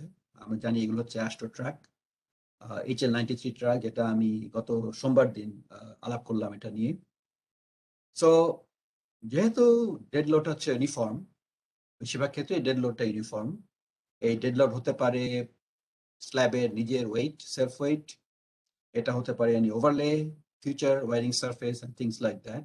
সেটার জন্য moment diagram more or less symmetric হবে। সো এই নেগেটিভ মোমেন্ট গুলা সিমিলার হবে এবং এটাই ডিফারেন্ট হবে যেহেতু এটা এন্ড স্প্যান, এবং পজিটিভ মোমেন্ট গুলাও অলমোস্ট সেম হবে। কাজে আমি এটার জন্য ডিজাইন করতে পারি, কিন্তু আমি ওয়েট করব, আমি এটাকে সুপার ইম্পোজ করবো লাইভ লোডের সঙ্গে। তো লাইভ লোডটা এটা জানি আমরা যে মডেলটা ভ্যারি করে। এটা হচ্ছে ট্রাকের, এটা কিন্তু একটু কনফিউজিং। আমি ট্রাকটাকে পিছন থেকে দেখছি, কাজে ট্রাকটা এভাবে যাবে না, রাইট? ট্রাকটা যাবে লঞ্জিটিউডনালি, যেটা এখানে দেখানো নাই এখানে। এনিওয়ে, তা আমি দেখছি এখানে দুটো টায়ার। মাল্টিপল প্রেজেন্স মানে হচ্ছে মোর দেন ওয়ান ট্রাক, কারণ এটা বলে অ্যাস্ট্রোতে এটাকে বলা হয় মাল্টিপল প্রেজেন্স ফ্যাক্টর, যেটা আমি দেখাবো কিভাবে এই টেবিল ইউজ করে আজকে খুবই সিম্পল ভাবে এই লাইভ লোড মোমেন্টটা বের করা যেতে পারে। কাজে আমি বুঝতে পারছি যে এটা এখানে মুভেবল, মুভিং লোড, কাজে পজিশন চেঞ্জ হতে পারে both longitudinally and transversely। কাজে সেটাকে আমি কিভাবে ইজিলি অ্যাস্ট্রো টেবল থেকে বের করতে পারি, ইচ্ছা করলে আমি এটা মডেল করে বের করতে পারি। যে কোনো প্রোগ্রামই আছে, রিসাতে করা যায়, স্ট্যাটে করা যায়, অথবা স্যাপে করা যেতে পারে, বা ইট্যাবসে করা যেতে পারে।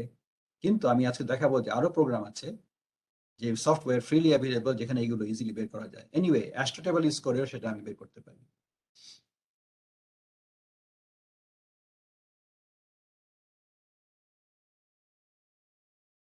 তো একটা জিনিস হচ্ছে যে এই যে গার্ডারের উপরে যে মোমেন্ট ডায়াগ্রাম, নেগেটিভ মোমেন্ট, এটা envelope of that moment diagram. কারণ হচ্ছে যে এখানে এই ইনফ্লেকশন পয়েন্টটা ক্যান বি ভ্যারিয়েবল। তো অ্যাস্ট্রো বলছে যে আমি যেহেতু আমাকে এভাবে এটা বের করতে হবে যে আমি এখানে যাব, এবং এখান থেকে এই গার্ডার সেন্টার লাইন থেকে আমাকে একটু বের হয়ে অফসেট নিয়ে সেই জায়গায় আমাকে নেগেটিভ মোমেন্টটা বের করতে হবে। That's critical. এবং অ্যাস্ট্রো বলছে যে ইট ডিপেন্ডস কি ধরনের সাপোর্ট মেম্বার আছে, এটা কি একটা প্রিকাস্ট গার্ডার নাকি steel girder, and so on. So এটা আমি ফলো করবো। আমার এক্সাম্পল যেটা আছে আজকে, সেটাতে আমি দেখাবো একটা স্টিল গার্ডার ইউজ করে যদি হয় তাহলে আমি কিভাবে ক্রিটিক্যাল সেকশনটা বের করব, এবং সেখান থেকে আমি নেগেটিভ মোমেন্টটা বের করব ফ্রম লাইভ লোড। তারপর এটাকে আমি সুপার ইম্পোজ করে ডেড লোডের সঙ্গে ইউজ করে টোটাল মোমেন্ট বের করে সেটা, তারপরে আমি ডেকটা ডিজাইন করব।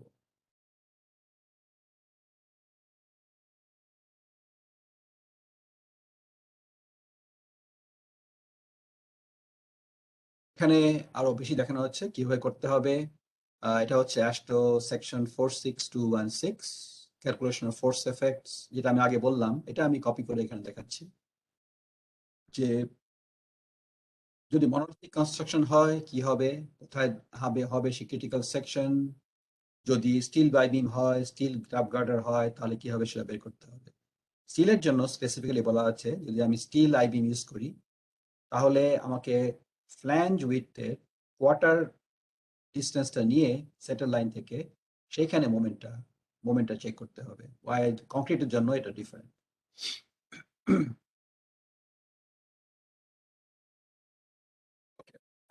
এখন হচ্ছে আমরা আসলাম অ্যাস্টোর স্ট্রিপ মেথডে, যেটা আমি হয়তো অ্যাস্টো দেখাতে পারি। Late me go, probably easier to show there. Chapter 4, okay, the page number কত ছিল? Page number 424. Let's go there. Pull back lot.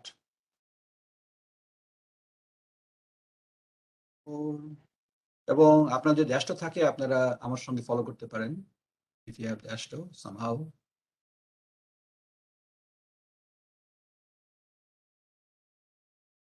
আমি বের করতে পারবো না, আমাকে এভাবে স্ক্রল করতে হবে কারণ এই পেজ নাম্বারটা মিলবে না আর কি। এনিওয়ে,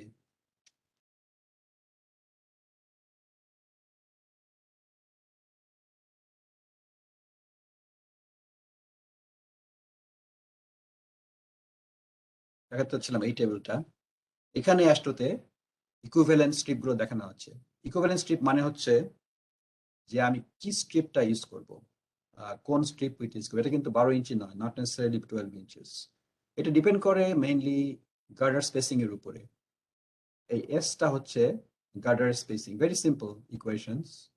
সো ফর এক্সাম্পল, আমি যদি একটা কংক্রিট কাস্টিং প্লেস ডেক থাকে, ওভারহ্যাং ডিজাইন করি, তাহলে আমার স্ট্রিপ উইডথ হবে এটা। আদারওয়াইজ পজিটিভ মোমেন্টের জন্য স্ট্রিপ উইডথ হচ্ছে এটা এবং নেগেটিভ মোমেন্টের জন্য স্ট্রিপ উইডথ হচ্ছে এটা। Very simple. আমাকে স্ল্যাবের স্প্যান জানা থাকলে অথবা গার্ডার স্পেসিং জানা থাকলে আমি কুইকলি বের করতে পারি। অন্য ধরনের অপশনও আছে। আমি যদি stay in place concrete formwork use করি, যেটা আমি দেখালাম যে প্রিকাস্ট কংক্রিট প্যানেল, তাহলে এটা হচ্ছে আমাদের স্ট্রিপ উইডথ।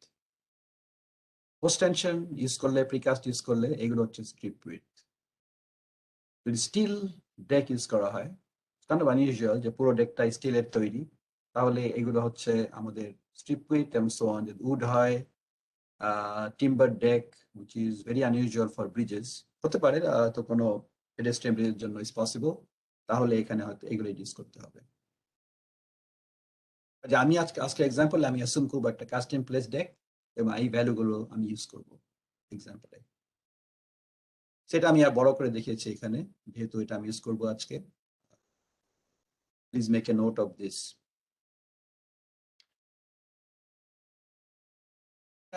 আমি দেখাচ্ছি একটা artist রেন্ডিশন। I like this diagram. So এটা হচ্ছে একটা isometric view, 3D view of the deck. So এখানে আমি পরিষ্কার দেখতে পাচ্ছি এগুলো হচ্ছে আমার সাপোর্ট গার্ডার, এটা হলো overhang, am I right? Right there. এটা হচ্ছে মেইন স্প্যান স্ল্যাবের, centre to centre, S spacing এবং so on, goes on and on like this. এটা হচ্ছে ব্যারিয়ার। এটা ইম্পর্টেন্ট এই ওভারহ্যাং ডিজাইনের জন্য, যেটা আমি পরে আলোচনা করব। তো এই যে স্ট্রিপ উইথ গুলো, এই গ্রিনটা হচ্ছে এক্সটেরিয়রের জন্য, রাইট? এটার উইথ হচ্ছে এটুকু ওভারহ্যাং ডিজাইনের জন্য। এটা হচ্ছে পজিটিভ মোমেন্ট ব্লু, এটার উইথ তো ডিফারেন্ট। সো ইন্টারেস্টিং ব্যাপার হচ্ছে যে এই স্ট্রিপ গুলা সেম উইথের না। এটা আমাদের জানতে হবে যে এই স্ট্রিপের উইথ একটা অ্যাকর্ডিং টু অ্যাস্টো পজিটিভের জন্য বেশি, আবার ইন্টেরিয়র নেগেটিভের জন্য এটা অন্য একটা উইথ। কাজে ইট বিকামস চ্যালেঞ্জ। এসিআই 18 এবং বিএনবিসি তে বলা আছে 12 ইঞ্চি স্ট্রিপ, নো কনফিউশন দেয়ার। কিন্তু এটার জন্য একটা কনফিউশন হবে যে আমি কিভাবে এটাকে একটা 1 ফিট স্ট্রিপে ট্রান্সফার করব। যেটা ইম্পর্টেন্ট, কারণ আমাকে স্ল্যাবটা ডিজাইন করতে হবে। কাজে এটা নর্মালাইজ করা যায়।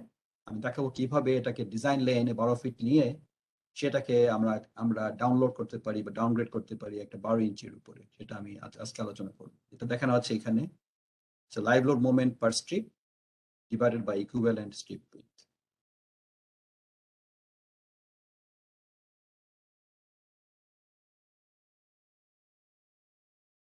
Again, just to repeat myself, আমরা confusion করব না slab span versus girder span.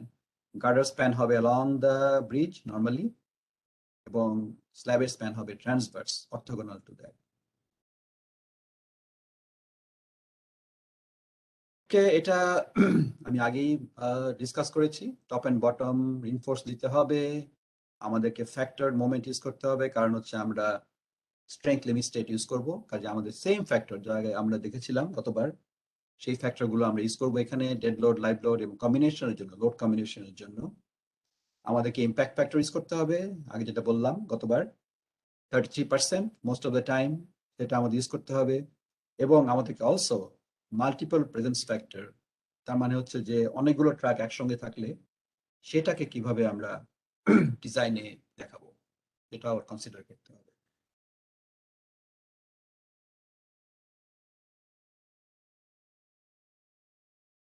যখন আমরা একবার মোমেন্ট বের করলাম, তখন ডিজাইন হচ্ছে কনভেনিয়েন্ট, জাস্ট লাইক প্রিভিয়াস। এটা বিমের উইথ হচ্ছে 12 ইঞ্চি, বিমের ডেপথ হচ্ছে whatever the depth of the slab is, 8 ইঞ্চি, 9 ইঞ্চি, 10 ইঞ্চি, whatever it is. Steel দেখানো আছে এখানে। এখানে দেখাচ্ছি বটমে, যেহেতু এটা আমি অ্যাসুম করছি পজিটিভ মোমেন্ট, কিন্তু নেগেটিভ মোমেন্টের জন্য এই স্টিলটা উপরে হবে। সেটা আমরা সবাই জানি যে এটা টেনশন হবে উপরে এবং কম্প্রেশন হবে নিচে। এবং আমরা আগের মতোই basic reinforce concrete theory use করব। মোমেন্ট হচ্ছে force time distance, moment arm, এটা ওয়ান ফ্যাক্টর, আমরা জানি সেটা কি। এবং কিভাবে এ স্কোপ বের করতে হবে সেটাও আমরা জানি। এবং টিপিক্যাল আমাদের Whitney stress block, yielding of steel, tension control, strain diagram variation, সবগুলা একই জিনিস, একই ধরনের, একই বিম এবং slab design very similar because দুটোই হচ্ছে বেন্ডিং মেম্বার, প্রাইমারি ফ্লেক্সুরাল মেম্বার্স।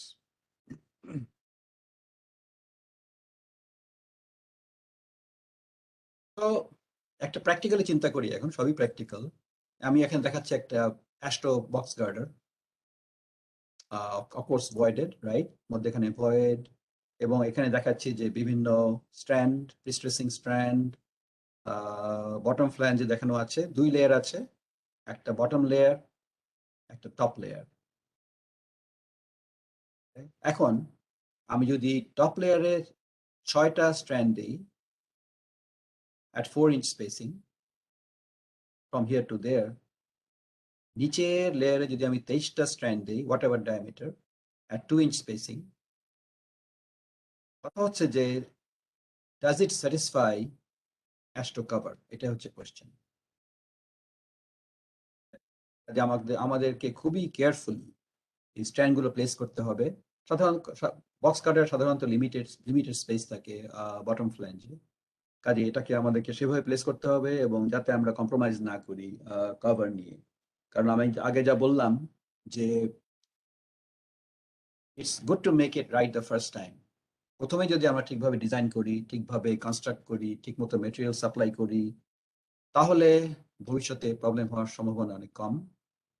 কিন্তু বিভিন্ন কারণে যদি প্রথমেই কম্প্রোমাইজ হয়, either design or material property or construction, এটা যেমন পার্ট অফ দ্য ডিজাইন, যদি আমরা ঠিক মতো না দিই। আমি আমার আমার আমার প্রফেশনাল লাইফে অনেক ব্রিজের সঙ্গে কাজ করেছি, আমি টেক্সাস হাইওয়ে ডিপার্টমেন্টের সঙ্গে অনেক কাজ করি, ফেডারেল হাইওয়ের সঙ্গে কাজ করি, এবং আমি যখন ওদের সঙ্গে কনসাল্টিং করি বা যদি ওদের সঙ্গে আমি কোনো অন্য ধরনের কাজ করি, তখন আমি প্রচুর ব্রিজ দেখেছি যেখানে নাকি এটা স্যাটিসফাই করা হয় না, especially coastal areas.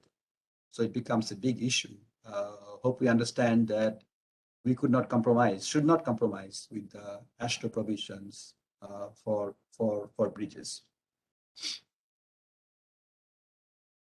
কাজে এইটা এখানে আমি কপি করেছি চ্যাপ্টার 5 থেকে AASHTO। অ্যাকচুয়ালি প্রবলেম হচ্ছে যে আমাকে একটা ব্রিজ ডিজাইন করতে হলে একটা চ্যাপ্টারে হওয়া যাবে না, which is true for also for ACI 318.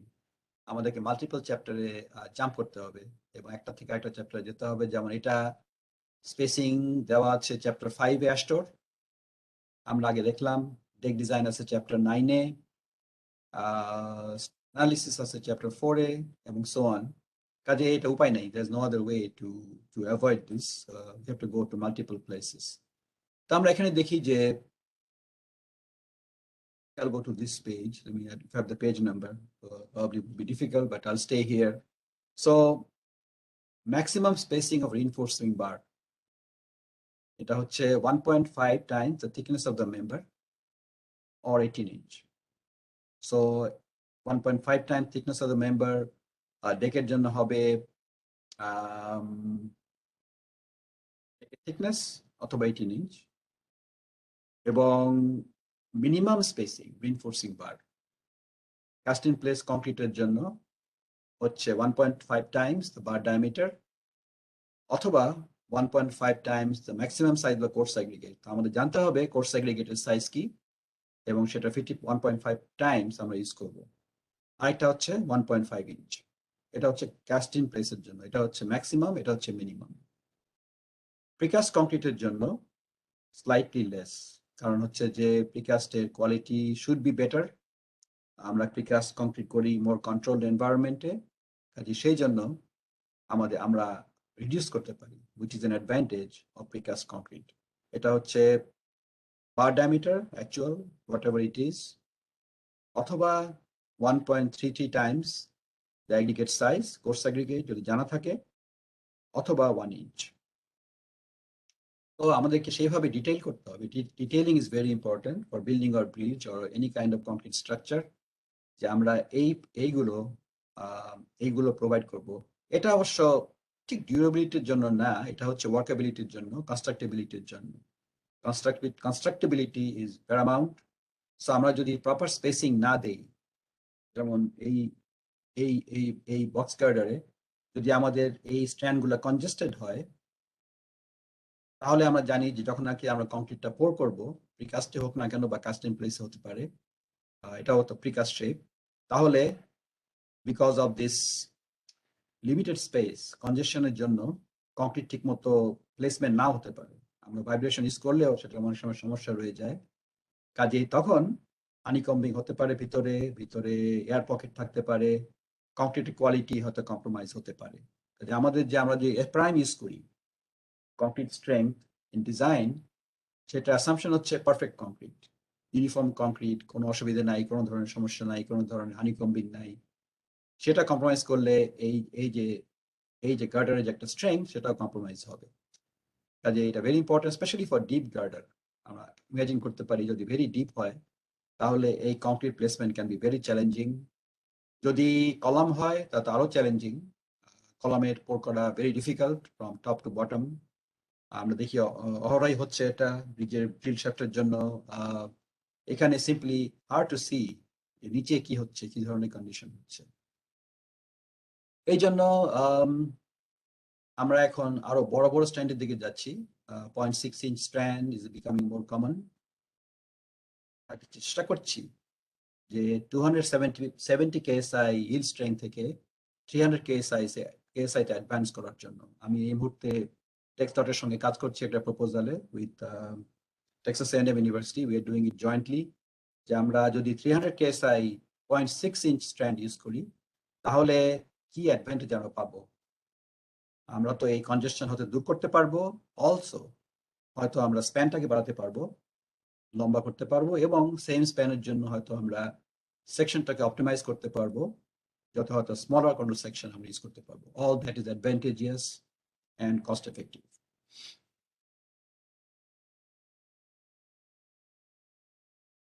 Okay, so আমরা দেখলাম প্রাইমারি রিইনফোর্সমেন্ট বেন্ডিং ডিজাইন অথবা স্ট্রেংথ ডিজাইন।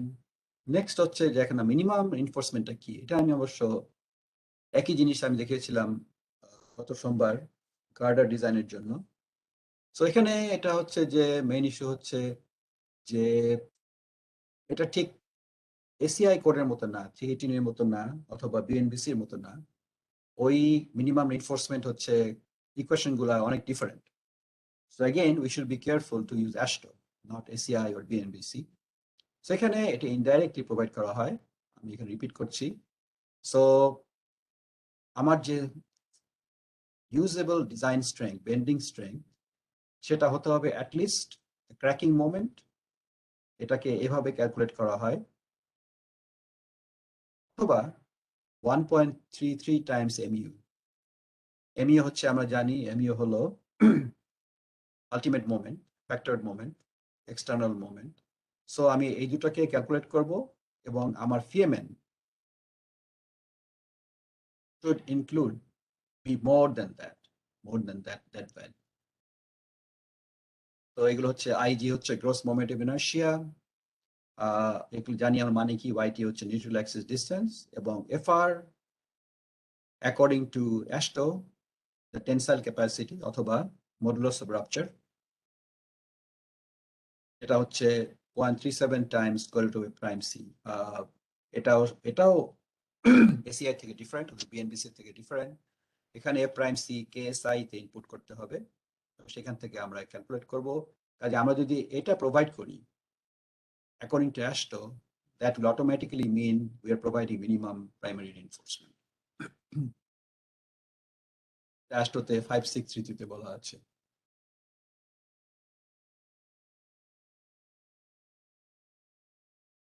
এটা আমরা আগে দেখলাম, আবার এখানে দেখাচ্ছি 4 ধরনের স্টিল, যেটা আমি আজকে এক্সাম্পলে দেখাবো। Negative steel, positive steel, temperature and shrinkage steel, এবং ডিস্ট্রিবিউশন স্টিল। স্টিল আমি ঠিক বলা ঠিক হবে না, কারণ হচ্ছে যে আমরা চাচ্ছি ব্রিজেতে যাতে স্টিল না ইউজ করতে হয় ভবিষ্যতে আর, কারণ steel reinforcement is problematic in terms of sustainability and durability. আমরা এখনো ঠিক মতো আমরা সলভ করতে পারিনি ব্রিজের করোশন রেজিস্ট্যান্স। অনেকভাবে চেষ্টা করা হচ্ছে, সিম্পলি কিছু বছর পরে করোশন দেখা যায়, স্পেশালি কোস্টাল এরিয়াতে অথবা অ্যাগ্রেসিভ এনভায়রনমেন্টে। কাজেই আমাদের কি অল্টারনেট রিভার ইউজ করতে পারি নাকি নন স্টিল, সেদিকে আমরা অগ্রসর হচ্ছি। স্টেইনলেস স্টিল রিবার একটা option, fibre reinforced plastic FRP rebar আরেকটা অপশন। কাজে এগুলো অপশন আছে, এগুলোর ইনিশিয়াল কস্ট বেশি, কিন্তু লাইফ সাইকেল কস্ট অনেক কম। কাজে সেটা something to think about for long term durability of bridges. So আমরা আগে দেখলাম, আমরা অলরেডি আলাপ করলাম নেগেটিভ স্টিল নিয়ে, positive, I should say rebar not steel, but anyway. এখন আমরা দেখবো কিভাবে আমরা ডিস্ট্রিবিউশন স্টিল দিব, কিভাবে আমরা টেম্পারেচার শ্রিঙ্কেজ স্টিল প্রোভাইড করব।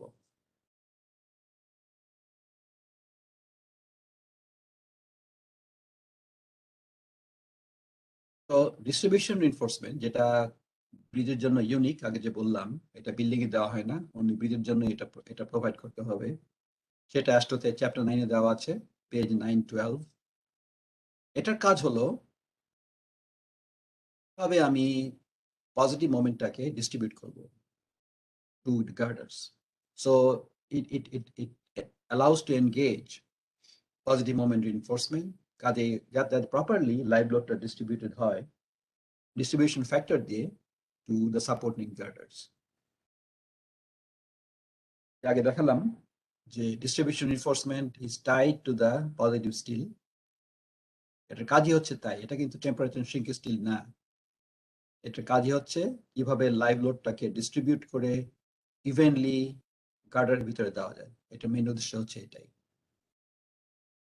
এটা একটা percentage of the primary positive moment reinforcement. So আমি যদি জানি আমার প্রাইমারি পজিটিভ মোমেন্টের reinforcement let's say S of S, যেটা এখানে দেখানো আছে, কাজেই আমি কিভাবে ডিস্ট্রিবিউশন স্টিল বের করব, এটা রেশিও নিব এই দুটোর মধ্যে। সাপোজ আমি জানি এটাকে অলরেডি নোন, এটা ডিজাইন করা হয়ে গেছে অলরেডি। এটার ভ্যালু আছে দুটো, একটা হচ্ছে 220 over square root of s, হচ্ছে আমরা জানলাম সেটা হচ্ছে গার্ডার স্পেসিং, অথবা 67%। এই দুটো আমি ক্যালকুলেট করব, ভেরি সিম্পল, কোনো সমস্যা নাই এখানে। সেটা ম্যাক্সিমাম ভ্যালুটা ইউজ করে আমি এখান থেকে ডিস্ট্রিবিউশন স্টিল বের করব। That's on page 912. Let me see if I can browse there and show you. It'll be right here. A lot of information here. Still দেখের উপরে chapter 9 দেখছি এখন AASHTO 2017 version. So let's go to page 912. এখানে effective length সম্বন্ধে বলা আছে anyway.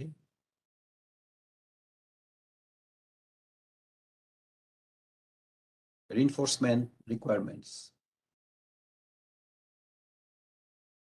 Distribution reinforcement. Please note page 912 of AASHTO chapter 9. এগুলো হচ্ছে আমি দেখালাম যেটা ডিস্ট্রিবিউশন রিনফোর্সমেন্ট। সো এটা একটা ইন্টারেস্টিং, আমি এটা দেখিয়েছি। এটা হচ্ছে একটা কেস যখন নাকি স্ল্যাবের রিনফোর্সমেন্ট হবে parallel to traffic, very unusual. আমরা চিন্তা করতে পারি কিভাবে প্রাইমারি রিনফোর্সমেন্ট গার্ডারের প্যারালাল হবে। I have no idea. হতে পারে, হয়তো আমি কখনো দেখিনি এই পর্যন্ত আমার প্রফেশনাল লাইফে। পসিবল হতে পারে, very bright beach or something, I don't know, but in that case এটা ইউজ করতে হবে। তারপরে আমরা আবার যাই আমার আমার প্রেজেন্টেশনে। এখন এটা হচ্ছে অন্য বাকি যে স্টিল আছে সেটা হচ্ছে টেম্পারেচার শ্রিঙ্কেজ রিনফোর্সমেন্ট। ওটা ছিল উপরে, যদি আমাদের মনে থাকে, এটা টাই করা হয় নেগেটিভ মোমেন্টের সঙ্গে, নেগেটিভ মোমেন্ট স্টিলের সঙ্গে। এটাও কিন্তু পিএনডিসি থেকে ডিফারেন্ট। তো এটা দিতে হবে বোথ ডিরেকশনস, আমাকে লঞ্জিটিউডিনালি প্রোভাইড করতে হবে এবং ট্রান্সভার্সলি প্রোভাইড করতে হবে। I am not very worried about the transverse, কারণ হচ্ছে আমার মেইন রিবার ওটা ক্যারি করবে, কাজে ইউজুয়ালি টপে কন্ট্রোল করবে ইন সেকেন্ডারি ডিরেকশন। এটাকে বের করবো কিভাবে? আমি এই স্টিলটাকে বের করব, এটা হচ্ছে temperature and shrinkage reinforcement A sub s. At least আমাকে এইটুকু প্রোভাইড করতে হবে। এখানে হচ্ছে বি হচ্ছে উইথ এবং এইচ হচ্ছে হাইট, এফ ওয়াই হচ্ছে yield stress of reinforcement। এটা হচ্ছে মাইল্ড স্টিল, এটা প্রিস্ট্রেসিং স্টিল না। এবং একটা লিমিট দেওয়া আছে, বাউন্ডারি দেওয়া আছে, এস হতে হবে 0.6 এর কম এবং 0.11 এর বেশি। এটা 5170। Let's go there and see.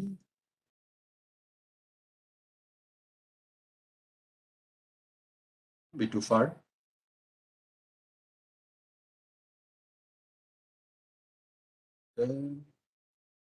Shrinkage and temperature reinforcement according to AASHTO।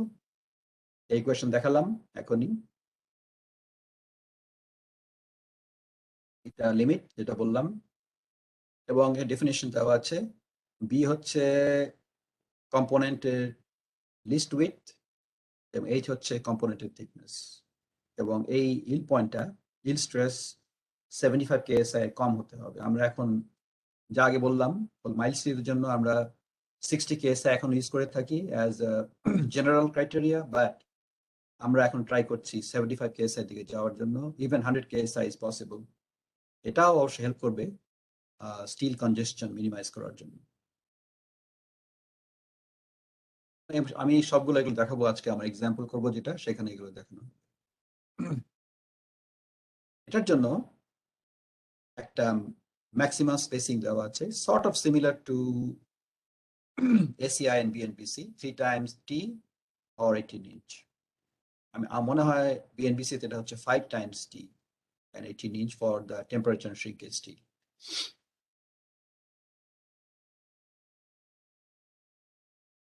তো এটাকে আবার ফিরে আসি এখানে, যেটা বললাম আগে যে এপক্সি কোটেড রিবারের অ্যাডভান্টেজ অবশ্যই হিউজ। এখানে দেখতে পাচ্ছি যে খালি ডেকটাতেই এপক্সি কোটেড রিবার দেওয়া হয়নি, এবং কি ব্যারিয়ারেও আমি দেখতে পাচ্ছি যে এখানে এপক্সি কোটেড রিবার দেওয়া হয়েছে, কারণ barrier is also highly exposed to the environment. এটার টেস্ট কস্ট হয়তো ইনিশিয়াল কস্ট 20% বেশি হতে পারে, কিন্তু নো ব্রেইনার। লাইফ সাইকেল কস্টের জন্য, ব্রিজের ডিউরেবিলিটির জন্য কোনো সন্দেহই নাই যে এটা আমাদেরকে অনেক বেশি কস্ট সেভিং দিবে over the life. Less maintenance, less repair, less replacement. আমি যে আগে বললাম, ডেকের রিপ্লেসমেন্ট হচ্ছে huge problematic in terms of cost and inconvenience. আমি যদি ডেকটাকে রিপ্লেস করতে যাই, আমাকে পুরো ব্রিজটাকে বন্ধ করে দিতে হবে, maybe for a month or so. Huge economic impact to the community, to the environment. So এটার জন্য এটা highly advantageous and it's advisable. আমি যে আগে বললাম, টেক্সাসে নতুন ব্রিজের জন্য আমি যে ডেক বানাই, আমাকে এটা ইউজ করতেই হবে। সো এখানে দেখতে পাচ্ছি যে এই যে বারগুলা উপরে, হয়তো আপনারা ফলো করতে পারেন, এই বারগুলা হচ্ছে নেগেটিভ স্টিল, এটা হচ্ছে গার্ডার লাইন। নিচে যে লেয়ার দেখছি সেটা হচ্ছে পজিটিভ স্টিল, এবং এই যে স্টিল দেখছি এখানে, যেটা এইদিকে যাচ্ছে উপরে, সেটা হচ্ছে টেম্পারেচার শ্রিঙ্কেজ স্টিল। এবং নিচে যে বার দেখছি এইগুলো, সেটা হচ্ছে ডিস্ট্রিবিউশন রিইনফোর্সমেন্ট। সরি, এইদিকে ডিস্ট্রিবিউশন রিইনফোর্সমেন্ট, এইদিকে টেম্পারেচার হচ্ছে বোথ সাইডস, এবং এটা হচ্ছে ডিস্ট্রিবিউশন রিইনফোর্সমেন্ট নিচে। উপরে যে লেয়ার সেটা হচ্ছে টেম্পারেচার শ্রিঙ্কেজ রিইনফোর্সমেন্ট। কাজেই all 4 layers we have to provide।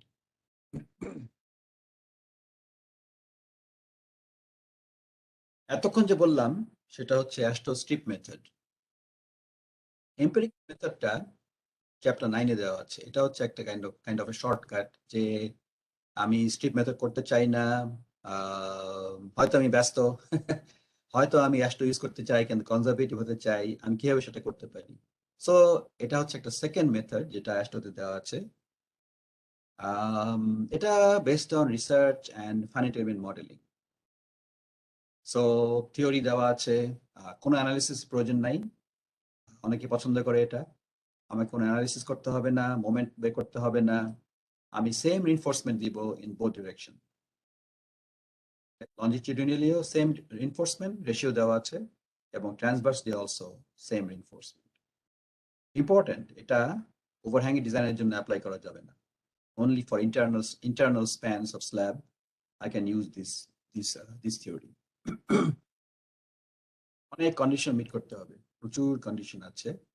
Actually আমরা ইচ্ছা করলে এখন সেখানে যেতে পারি, পেজ 98 সব কন্ডিশন দেখাচ্ছি এখানে। Go back a little bit.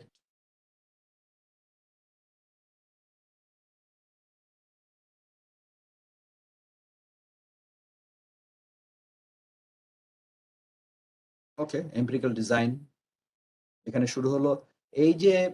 এই কলামটা হচ্ছে মেইন অ্যাস্টো স্ট্রেস স্পেসিফিকেশন, এই কলামটা হচ্ছে কমেন্টারি। এটা এসিআই তো ভেরি সিমিলার স্ট্রাকচার।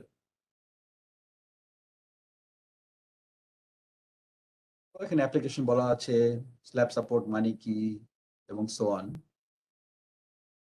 অনেক ধরনের কন্ডিশন এখানে আছে, অনেক ধরনের কন্ডিশন। দেখেন এখানে এই মুহূর্তে আমি পুরো দেখাতে পারছি না। ফুললি কাস্ট ইন প্লেস হতে হবে ডেক, ওয়াটার কিউর হতে হবে, স্টিম কিউরিং করা যাবে না, পার্শিয়ালি কম্পোজিট করা সম্ভব নয়, এবং একটা ডেপথের একটা রেঞ্জ দেখানো আছে। এনিওয়ে, সেগুলো যদি হয় তাহলে আমাকে এইগুলো অ্যাপ্লাই করতে হবে। এগুলো হচ্ছে রিইনফোর্সমেন্ট ইন এম্পিরিক্যাল মেথড। 4টা লেয়ার দিতে হবে isotropic, as close to the surface as possible কভারের জন্য, এবং মিনিমাম অ্যামাউন্ট হচ্ছে 0.27 inch square per feet for each bottom layer and 0.18 inch square per feet for each top layer. Orthogonal, এটা হচ্ছে longitudinal and transverse টপে, এটা হচ্ছে longitudinal and transverse বটমে। Spacing maximum 18 inch, এবং আমি গ্রেড 60 বেশি স্টিল স্ট্রেংথ ইউজ করতে পারবো না। তো এটা সিম্পল, ওকে, হ্যাসেল নাই কোনো, আমি এটা ইউজ করতে পারি, এটা অ্যালাউড বাই AASHTO। অনেক ইউজ করে থাকেন, কিন্তু it will end up with conservative design. তার মানে আমি যদি এখানে যাই এই ডেকের জন্য, আমি যদি স্ট্রিপ মেথডে ডিজাইন করি এটাকে, এবং তারপরে আমি হয়তো এম্পিরিক্যাল মেথডে ডিজাইন করি, আমি দেখব যে এম্পিরিক্যাল মেথডে আমাকে স্টিল অনেক বেশি দিতে হবে। এটা is okay if we have the money to spend. যদি সময়ের প্রবলেম হয় ডিজাইনের জন্য, অথবা আমরা we want deliberately to provide that cushion, safety cushion, তাহলে আমরা হয়তো সেই মেথড ফলো করতে পারি। Nothing wrong, AASHTO allows that and that's acceptable.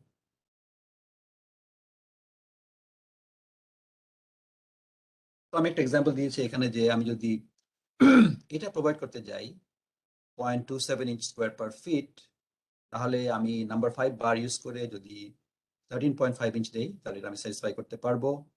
যদি আমি 0.18 inch square per feet provide করতে যাই এম্পিরিক্যাল মেথডে, so I can get away with using number 4 bar at 13 inches.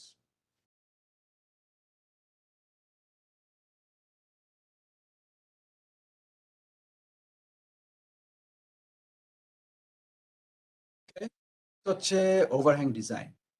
এটা কাইন্ড অফ কমপ্লিকেটেড, আগে বলে নিচ্ছি, এটা লিটল বিট কমপ্লিকেটেড।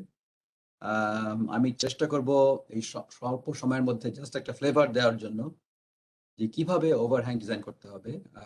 এই 3 ঘন্টা সময় হবে না পুরো কভার করার। যদি আপনাদের কোশ্চেন থাকে তাহলে আমাকে লিখতে পারেন, আমি ইমেল দেবো এরপরে, so you can contact me for additional information.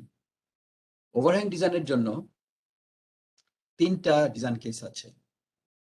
AASHTO-তে বলছে চ্যাপ্টার 13-এ, অ্যাকচুয়ালি আমার কাছে এখন চ্যাপ্টার 13 নাই, এখানে খোলা নাই আর কি। Anyway, so I can't show you that page.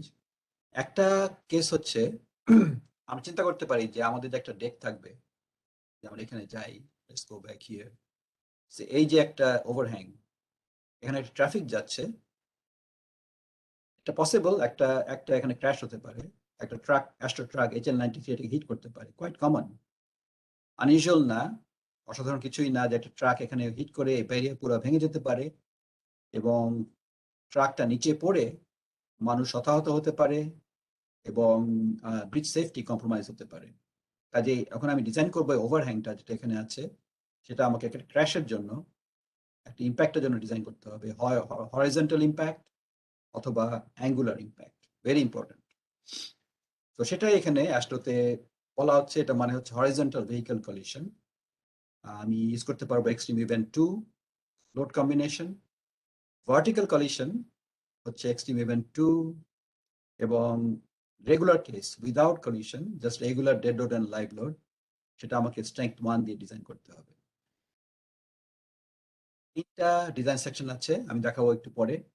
একটা হচ্ছে প্যারাপেটের ভিতরে সেকশন এ, ক্রিটিক্যাল সেকশন আউটসাইড এক্সটেরিয়র গার্ডার বি এবং ক্রিটিক্যাল সেকশন ইনসাইড এক্সটেরিয়র গার্ডার সি। এটা এগেইন মেমোরাইজ করার কোনো প্রয়োজন নেই, আপনার ইচ্ছা করলে আমার স্লাইডে গিয়ে পরে এগুলোকে দেখতে পারবেন এবং অ্যাস্ট্রোর সঙ্গে মিলাতে পারবেন। একটা ভিডিও আছে, let's see if I can play this. এটা হচ্ছে একটা ভিডিও, টেক্সাসে আমি এর সঙ্গে কাজ করার সময় দেখেছিলাম এটা আমি, যে কিভাবে আমরা ক্র্যাশ টেস্ট করি। It's interesting, let's watch it.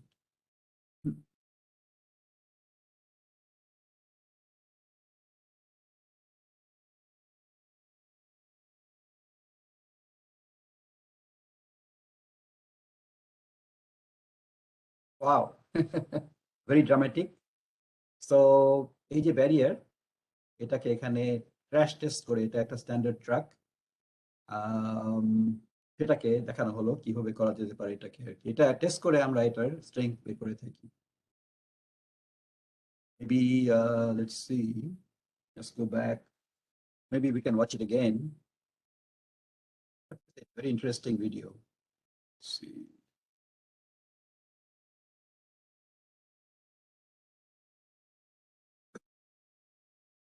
এটা খালি ক্র্যাশই না, এটাতে ফায়ার দেখা যাচ্ছে।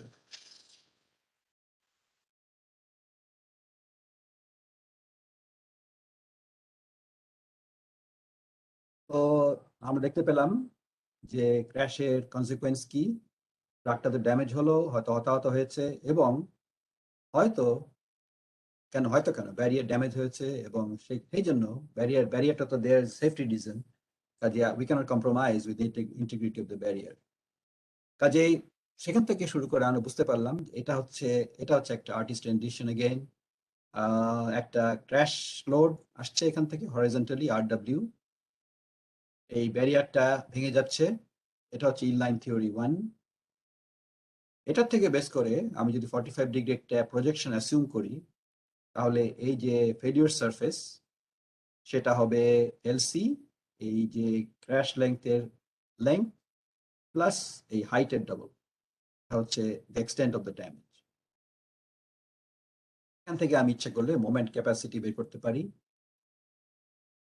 এবং এটা একটা মোমেন্ট দিবে ব্যারিয়ারের উপরে। There should be moment that should be resisted, এবং অলসো টেনশন, কারণ এটা যেহেতু পুশ করছে, এটা একটা টেনশনও হবে।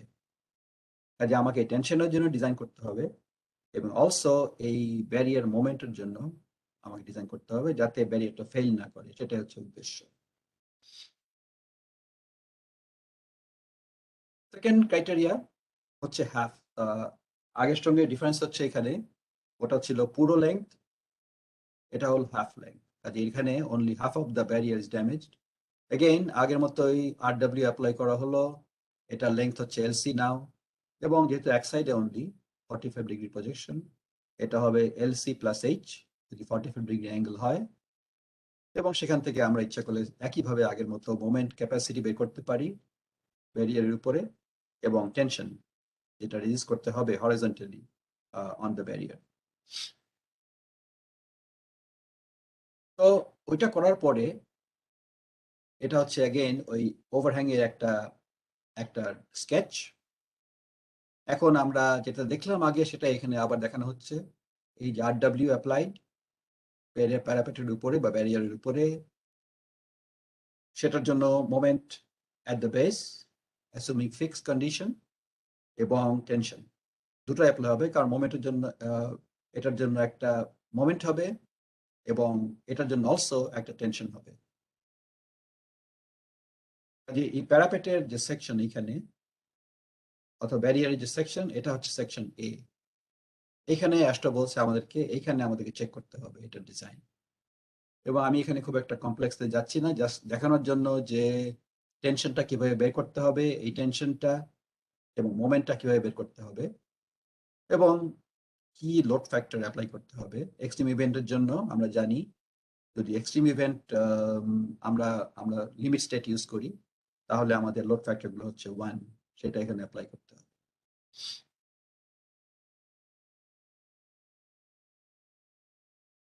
এখন আমরা যাচ্ছি আরেকটা সেকশনে। তো আমরা আগে দেখলাম সেকশন এ, যেটা হচ্ছে ব্যারিয়ারের ইনসাইডে কার্ভের ওখানে। অন্য সেকশন ক্রিটিক্যাল যেটা আসলে বলছে হতে পারে এই যে এক্সটেরিয়র গার্ডার সেটার কাছাকাছি। একটা সেকশন হচ্ছে বি, আরেকটা সেকশন হচ্ছে সি। আগের মতোই আমরা দেখলাম যে এটা যদি এলসি হয় তাহলে প্রজেকশন হবে এলসি 2H প্লাস এলসি, এবং আমরা ইচ্ছা করলে বি তে চেক করতে পারি এই উইথ, অথবা সি তে চেক করতে পারি এই উইথ। এবং সিম্পল ম্যাটার, আফটার দ্যাটার পরে আমরা মোমেন্ট বের করতে পারি এবং আমরা টেনশন ফোর্স বের করতে পারি। অ্যাস্ট্রোতে দেওয়া নাই যে অ্যাঙ্গেলটা কি হবে। আমি আগে যে বললাম আমরা সাধারণত 45 ডিগ্রি ইউজ করতে পারি, which is quite safe। যদি কনজারভেটিভ হতে চাই তাহলে 30 ডিগ্রি। 30 হলে কনজারভেটিভ হবে কেন? কারণ হচ্ছে 30 হলে এই অ্যাঙ্গেলটা কমে যাবে, টু বি ডিপার, রাইট, এবং এই লেন্থটা কমে যাবে, কাজে স্ট্রেস বেশি হবে। That's why it should be more conservative. তারপরে design similar, with using the design philosophy, টেনশনের জন্য ডিজাইন করা এবং মোমেন্টের জন্য ডিজাইন করা। এবং I skip this slide for now. আরেকটা যেটা কেস যেটা বললাম লাস্টে যেটা ছিল, এটা হচ্ছে no crash but only vertical load.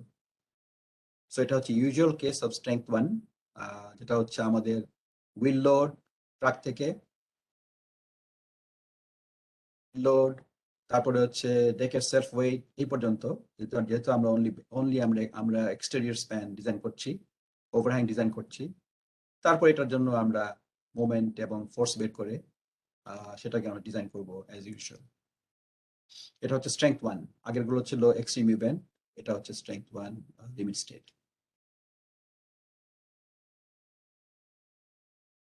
তো এই ডায়াগ্রামটা আমি রিপ্রোডিউস করলাম আগের মতোই, দেখাতে যাচ্ছি যে এই যে ওভারহ্যাং স্ট্রিপ যেগুলা, এটা কিন্তু এটার মতো না। আমরা যে নেগেটিভ মোমেন্ট ডিজাইন করলাম, blue strip, sorry positive moment blue strip, negative moment red strip, কিন্তু গ্রিনটা হচ্ছে ওভারহ্যাং এর জন্য এই স্ট্রিপ উইথ ডিফারেন্ট। কাজে আমরা এই দুটো এখানে ইউজ করব না, আমরা গ্রিনটা ইউজ করব for the overhang design.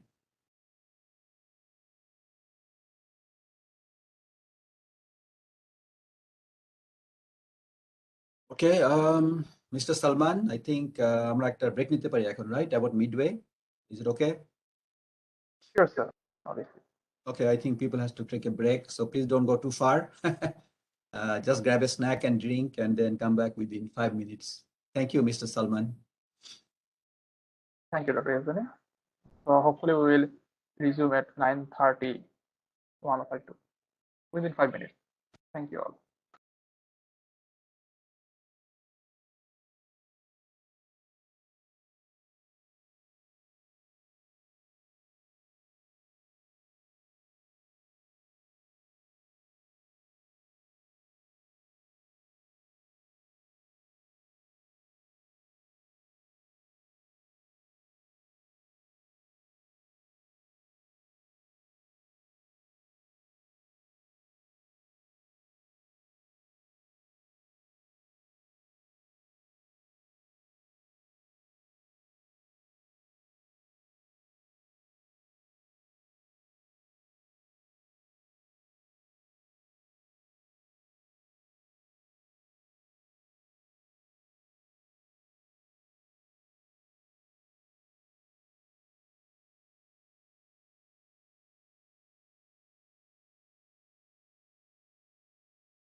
Okay, Mrs Salman, আমি কি শুরু করতে পারি আবার?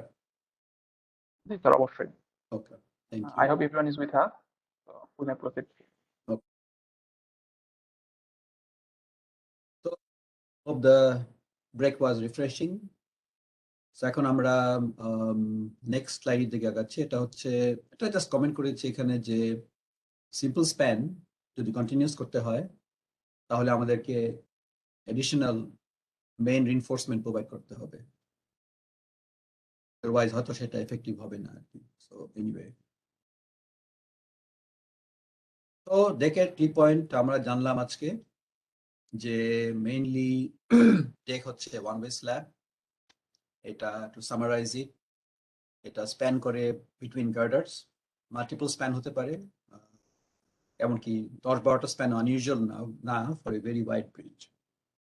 4টা লেয়ার রিনফোর্সমেন্ট দিতে হবে, primary negative steel, primary positive reinforcement, distribution reinforcement এবং টেম্পারেচার শ্রিঙ্কেজ রিনফোর্সমেন্ট। আমরা ইকুইভ্যালেন্ট স্ট্রিপ মেথড ইউজ করতে পারি ইচ্ছা করলে, অথবা আমরা এম্পিরিক্যাল মেথড ইউজ করতে পারি, অথবা আমরা ইচ্ছা করলে মডেলিং ইউজ করতে পারি, নিউমেরিক্যাল মডেলিং ইউজ করতে পারি।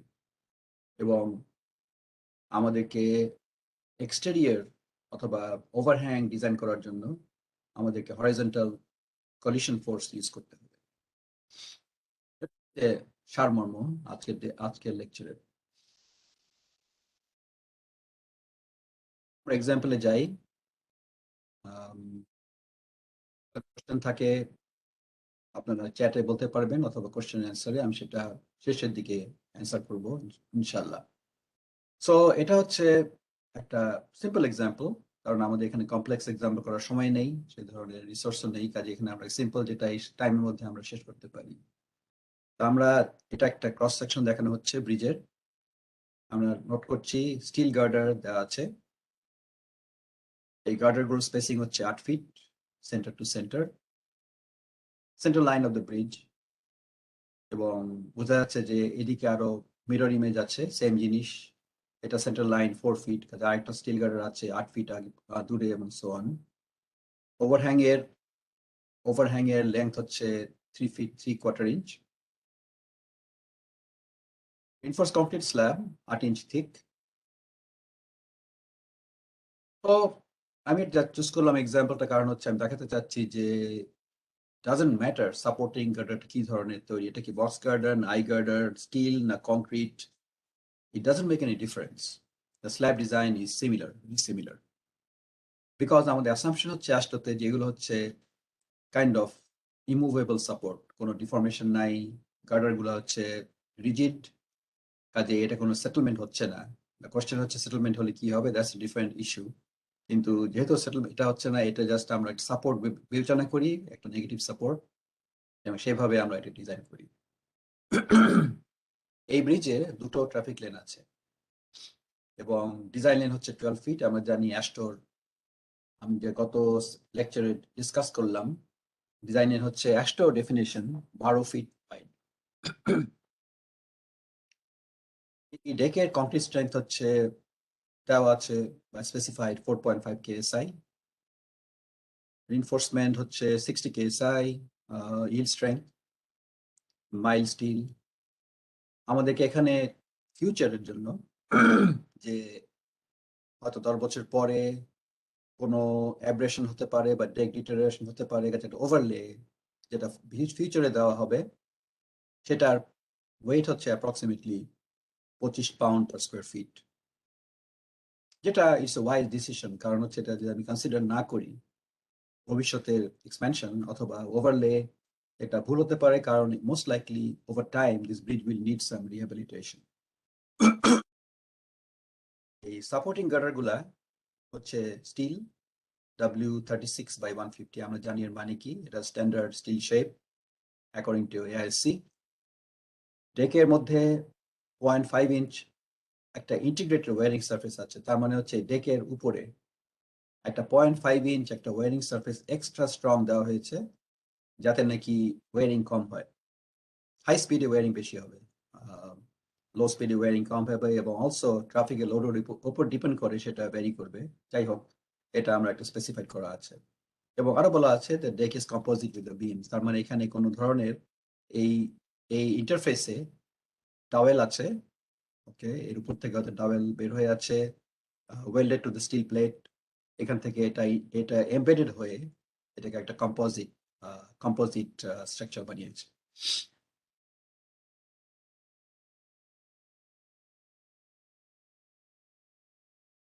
তো আমরা যা করব এখানে, আমি যা আগে বললাম, এটা আমরা একটা কন্টিনিউয়াস স্প্যান অ্যাসুম করব স্ল্যাবের কয়েকটা স্প্যানে, এবং আমরা নেগেটিভ মোমেন্ট বের করব, আমরা পজিটিভ মোমেন্ট বের করব, এবং সেখান থেকে আমরা ডিজাইন করব পজিটিভ স্টিল নেগেটিভ স্টিলের জন্য আমরা লোড কম্বিনেশন ইউজ করব স্ট্রেংথ 1। তারপরে আমরা ডিস্ট্রিবিউশন রিইনফোর্সমেন্ট দেব এবং তারপরে আমরা টেম্পারেচার শ্রিঙ্কেজ রিইনফোর্সমেন্ট প্রোভাইড করব। আমি দেখাবো যে কিভাবে আমরা অ্যাস্ট্রো থেকে ভেরি কনভেনিয়েন্টলি এই লাইভ লোডটা বের করতে পারি মোমেন্টগুলো। তো আমি রাইট অ্যাওয়ে চলে যাই এই টেবিলে, AASHTO tech design table, very interesting and very convenient tool, page 498। এটা আমি দেখাবো পরে যখন আমি ভ্যালুগুলো বের করবো এখান থেকে। সো অ্যাডভান্টেজ হচ্ছে আমি তো ডেড লোড বের করতেই পারি, কোনো অসুবিধা নেই। এটা তো আমরা ট্রিবিউটারি এরিয়া থেকে ডেড লোড বের করা খুবই ইজি। কিন্তু যখন আমি লাইভ লোড বের করবো তখন হচ্ছে প্রবলেমেটিক, কারণ হচ্ছে যে লাইভ লোডের পজিশনটা ইম্পর্টেন্ট, ট্রাক লোডের পজিশনটা ইম্পর্টেন্ট, এবং অলসো আমাদেরকে ইম্প্যাক্ট ফ্যাক্টর ইউজ করতে হবে এবং মাল্টিপল প্রেজেন্স ফ্যাক্টর ইউজ করতে হবে। এই এই টেবিলের জন্য কিছু কন্ডিশন স্যাটিসফাই করতে হবে, সেটা আমাদের আগে থেকে বলে রাখি। সেগুলো হচ্ছে 3টা গার্ডারে বেশি হতে হবে। 3টে গার্ডার বা কম হলে এই টেবিলটা ইউজ করা যাবে না, এবং এক্সটেরিয়র গার্ডারের সেন্টার টু সেন্টার ডিস্টেন্স আমরা চিন্তা করতে পারি যে একদিক থেকে এক্সটেরিয়র ইন কেস এখানে সেটা হবে এখান থেকে সেন্টার থেকে অন্য এক্সটেরিয়র গার্ডারের সেন্টার পর্যন্ত এই ডিস্টেন্সটা কি সেটা মেজার করে বা বের করে আমাদের চেক করতে হবে যে এটা 14 ফিটের বেশি হতে হবে minimum, which is I think most ব্রিজের জন্য এটা okay. 14 feet is a very small width for a bridge. যদি দুটো লেন দেওয়া হয় তাহলে তো এটা ইউজ করা যাবে না, কাজেই 40 feet is most of the time available. তারপরে আমরা যা করব সেটা হচ্ছে আমরা মোমেন্ট বের করবো ডেড লোডের জন্য। এটা ভেরি সিম্পল, এখানে দেখাচ্ছি যে স্ল্যাবের থিকনেস, এটা হচ্ছে কম্পোনেন্ট। আপনারা জানেন এটার মানে কি, আমি গত লেকচারে বলেছিলাম ডিসি মানে হচ্ছে component dead load according to AASHTO nomenclature. So 8 inch thick concrete, assuming 150 pound per cubic foot concrete as upper limit. Again, আমি যদি অ্যাকচুয়াল ওয়েট জানি সেটা আমি ইজিলি এখানে ট্রান্সফার করতে পারি। এটাকে ফিটে কনভার্ট করে আমি এখানে ইউএস ইউনিট ইউজ করেছি মেইনলি, এবং শেষে হয়তো আমি ইচ্ছা করলে ওটাকে মেট্রিক ইউনিটে কনভার্ট করতে পারি। সো এটা হবে 0.1 কিপ পার ফিট ডিসিটা। 0.1 কিপ পার ফিট কেন? কারণ আমি অ্যাসুম করছি এটা হচ্ছে 12 inch thick slab, thickness of the strip, which আমি কনভার্ট করব পরে। ফিউচার ওয়ারিং সারফেস যেটা দেওয়া ছিল এখানে 25 PSF, সেটা জেনে আমি সেটাকে কনভার্ট করতে পারি। এটা কনভার্সনের কোনো প্রয়োজন নাই, কারণ 0.25 PSF becomes 0.025 keep per feet per square feet, এবং 12 ইঞ্চ স্ট্রিপের জন্য এটা হয়ে যাবে 0.025 কিপ পার ফিট। এবং that's the advantage of using in the US system 1 feet strip width. তো আমরা ডেকের সেলফ ওয়েট বের করলাম এবং ওয়ারিং সারফেসের ওয়েট বের করলাম, এবং সিমিলারলি আমরা ইচ্ছা করলে অন্য যে ধরনের ট্রিটমেন্ট থাকুক না কেন, আগে যে বলেছিলাম যেগুলো ছিল সেগুলো আমরা অ্যাপ্লাই করতে পারি এবং সেগুলো কনভার্ট করা যেতে পারে ভেরি সিম্পলি। করলাম এই ওয়েটগুলো বের করলাম, এখন আমরা নেক্সট লাইভ লোড মোমেন্ট বের করব। তার আগে let's think about it for a second. এটা হচ্ছে আমাদের স্ল্যাবের মডেল। সো আমরা জানি এখানে একটা নেগেটিভ মোমেন্ট হবে ফর শিওর, কোনো সন্দেহ নাই। ওভারহ্যাং, ক্যান্টিলিভার, এখানে নেগেটিভ মোমেন্ট হবে, এখানে নেগেটিভ মোমেন্ট হবে, এইখানে পজিটিভ মোমেন্ট হবে নিয়ার দ্য মিড স্প্যান, এবং এইখানে near the mid span positive moment হবে। এই মোমেন্টগুলো আমরা কিভাবে বের করবো? Kind of complicated. এটা একটা what we say indeterminate structure, right? এটা simply supported না বা wholly cantilever না। এটা হয়তো cantilever moment হতে পারে। Beyond that, it's a little bit complicated. So এই ক্ষেত্রে আমরা ইচ্ছা করলে কম্পিউটার প্রোগ্রাম ইউজ করতে পারি, অথবা আমরা ইচ্ছা করলে যে কোনো ডিজাইন এডিট করতে পারি। এটা আমি বড় করেছি from AASHTO 31819, একটা অপশন। কেন এসিআই ইউজ করছি? কারণ হচ্ছে যে আমি তো বিল্ডিং ডিজাইন করছি না, ব্রিজ ডিজাইন করছি, কিন্তু এই ফ্যাক্টর গুলা it's applicable to any kind of structure. So এটা ভেরি কনভিনিয়েন্ট টু মি। আমি এটা প্রায় ইউজ করি আমার নিজের জন্য। এটা ওয়ান ওয়ে স্ল্যাবের জন্য দরকার হতে পারে, not for two way slab, অথবা বিমের জন্য হতে পারে, নন প্রিস্ট্রেস কন্টিনিউয়াস বিম। এটা অ্যাপ্রক্সিমেট, এবং আমাকেও এটার জন্য যে কন্ডিশন ছিল সেগুলো স্যাটিসফাই করতে হবে। এনিওয়ে, সো এখানে দেখা যাচ্ছে যে দুটো মোমেন্ট দেওয়া আছে। এটা হচ্ছে ডিজাইন এইড। পজিটিভ মোমেন্টের জন্য একটা কোএফিসিয়েন্ট, নেগেটিভ মোমেন্টের জন্য আদার কোএফিসিয়েন্টস। তো আমি এটা প্রায় ইউজ করি। এই ধরনের আরো ডিজাইন টেবিল অনেক আছে, গুগলে গেলে আমরা পেতে পারি এই ধরনের ডিজাইন টেবিল। আপনারা যদি পিসিএ ম্যানুয়ালে যান, সেখানে ডিজাইন ম্যানুয়াল থেকে সেখানে অনেক এক্সটেন্সিভ এই ধরনের টেবিল দেওয়া আছে, ভেরি ইউজফুল। আমি ওটা সবসময় ইউজ করি। সেখানে ম্যাক্সিমাম মোমেন্ট দেওয়া আছে for different kind of spans, maximum shear দেওয়া আছে, ম্যাক্সিমাম রিফ্লেকশন দেওয়া আছে, অ্যান্ড সো ফোর্থ। তাই না, সেটাই নয়, প্রিস্টেসের জন্য আমি ইচ্ছে করলে ক্যাম্বারও সেখান থেকে বের করতে পারি। এনি কেস, সো এখানে ডিপেন্ড করে ইন্টেরিয়র স্প্যান হলে একটা কোএফিসিয়েন্ট, এন্ড স্প্যান হলে একটা কোএফিসিয়েন্ট, ডিপেন্ড করে এটা কি unrestrained, discontinuous end integral with support, এটা কি কন্টিনিউ, এটা কি কম্পোজিট, নাকি এটা simply supported. It all depends on that. Negative হলে এন, আমি কি এক্সটেরিয়র সাপোর্টের মোমেন্ট বের করছি, নাকি ফার্স্ট ইন্টেরিয়র সাপোর্টের মোমেন্ট বের করছি, নাকি আরো ভিতরের সাপোর্টের মোমেন্ট বের করছি। এটা হচ্ছে ফার্স্ট ইন্টেরিয়র সাপোর্ট, তার মানে হচ্ছে সেকেন্ড ইন্টেরিয়র সাপোর্ট। আবার দেখাচ্ছি এখানে যে এটা হচ্ছে ফার্স্ট ইন্টেরিয়র সাপোর্ট, এটা হলো সেকেন্ড ইন্টেরিয়র সাপোর্ট। সো এটা বলছে যে এটা হচ্ছে একটা মোমেন্ট, এটার জন্য মোমেন্ট ডিফারেন্ট হবে, কারণ হচ্ছে all others will be same. এরপরে যেগুলো আছে সেগুলো সব সমান সেম হবে। তো আমি এগুলো এখান থেকে আমি কোএফিসিয়েন্ট বের করেছি, এবং তারপরে আমি আমার এক্সাম্পল ইউজ করেছি। এটা আপনাদের উপরে, আপনি এটা ইউজ করতে পারেন, অথবা অন্য কোনো ধরনেরও ডিজাইন এড ইউজ করা সম্ভব, অথবা মডেলিং করে করা যাবে। তো ওখান থেকে আমরা জানলাম এখন যে আমি যে ডিসি বের করলাম আগে 0.1 কিপ পার ফিট, সেটাকে আমি এই কোএফিসিয়েন্ট ইউজ করে আমি 114 ইউজ করেছি। এটা হচ্ছে এইটা করলাম এখানে। তো আমার স্প্যান লেংথ হচ্ছে 8 ফিট, এটা হচ্ছে স্ল্যাবের স্প্যান। তো এটা কনভার্ট করলে একটু সিম্পল, আমি পাচ্ছি পজিটিভ মোমেন্ট হচ্ছে 0.45 কিপ ফিট। এটা হচ্ছে কম্পোনেন্টের জন্য, এটা হচ্ছে সেলফ ওয়েট।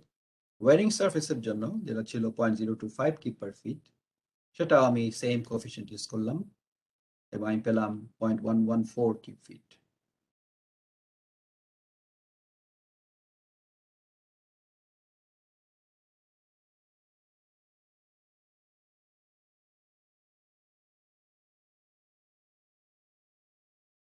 এখন ইকুইভ্যালেন্স স্ট্রিপ বের করব, কারণ আমি ইচ্ছা করলে নেগেটিভ মোমেন্ট বের করে তারপরে এটা করতে পারতাম, কিন্তু এখন it's wise good time, because I have to convert এই মোমেন্টগুলোকে আমাকে ইকুইভ্যালেন্স স্ট্রিপে কনভার্ট করতে হবে। So it may be right time to do it.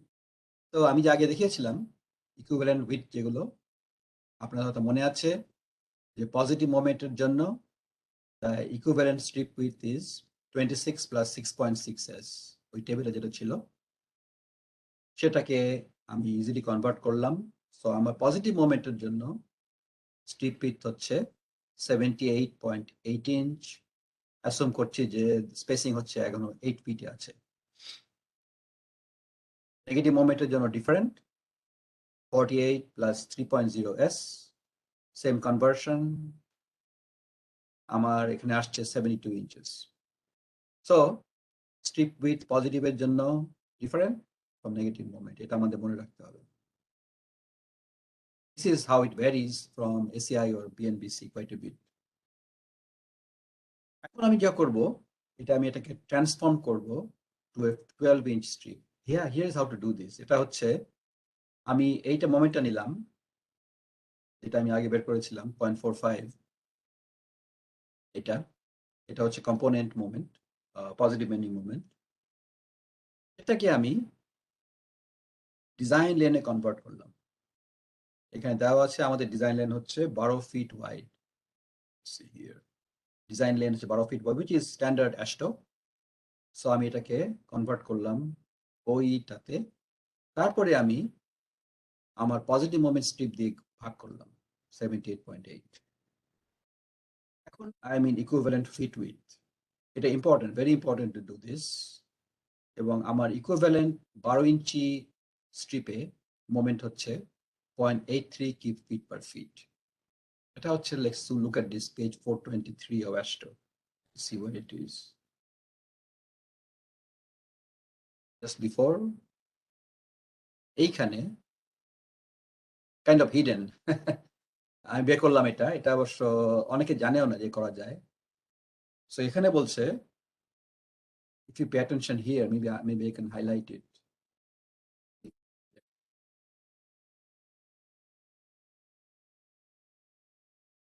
Get the load per unit width of the equivalent strip. Divide the total load on one design traffic lane by the calculated strip width.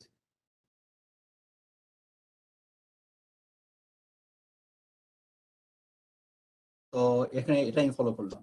So any case, so এখন আপনারা জানেন কোত্থেকে ওই ভ্যালুটা আসলো। তো এটা বের করলাম এবং তারপরে আমি ওয়্যারিং সারফেস বের করলাম। ওয়্যারিং সারফেস মোমেন্ট ছিল 0.114, ডিজাইন লেন কনভার্সন এবং dividing by the equivalent strip width, এটা হচ্ছে 0.208 cube feet per feet. Simply negative moment convert করলাম। নেগেটিভ মোমেন্ট হয়তো মনে আছে,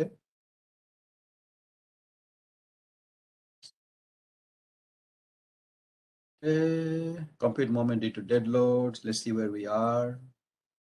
Okay, dead load, moment coefficients, positive bending moment. Okay, so we found the negative bending moment now. So আমি যেটা করলাম এখানে, আমি just go back to that table. So for negative moment আমি এইটা ইউজ করলাম। কেন? কারণ হচ্ছে we have more than 2 spans. দুটো স্প্যান হলে WL square over 9, which is the most conservative. এখানে আমি যেহেতু more than 2 span আছে, I'm using this coefficient WL square over 10.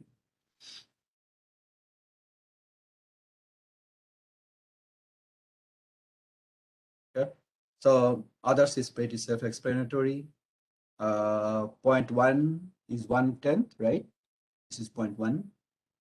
0.1 kip per feet, our component load, and convert that to span 8 feet square.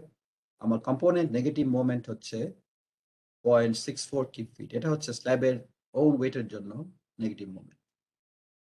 এবং তারপরে wearing surface very similar, 1/10, 0.025 kip per feet, 8 square, a square, আমি পাচ্ছি 0.16 kip feet. এই ভ্যালুগুলো আমি মনে রাখলাম।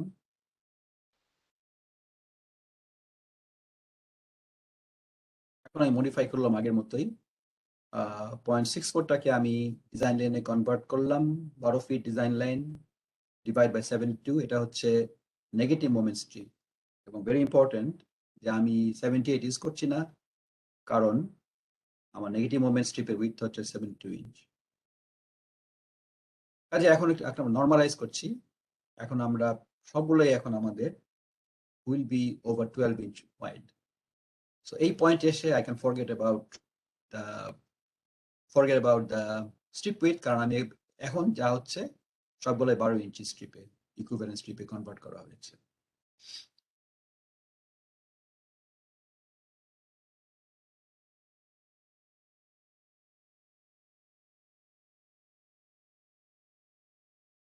তো আগের স্লাইডগুলো দেখানো যাচ্ছে কিভাবে ডেড লোড মোমেন্ট বের করা যাবে, পজিটিভ এন্ড নেগেটিভ। এখন আমি লাইভ লোডে চলে যাই।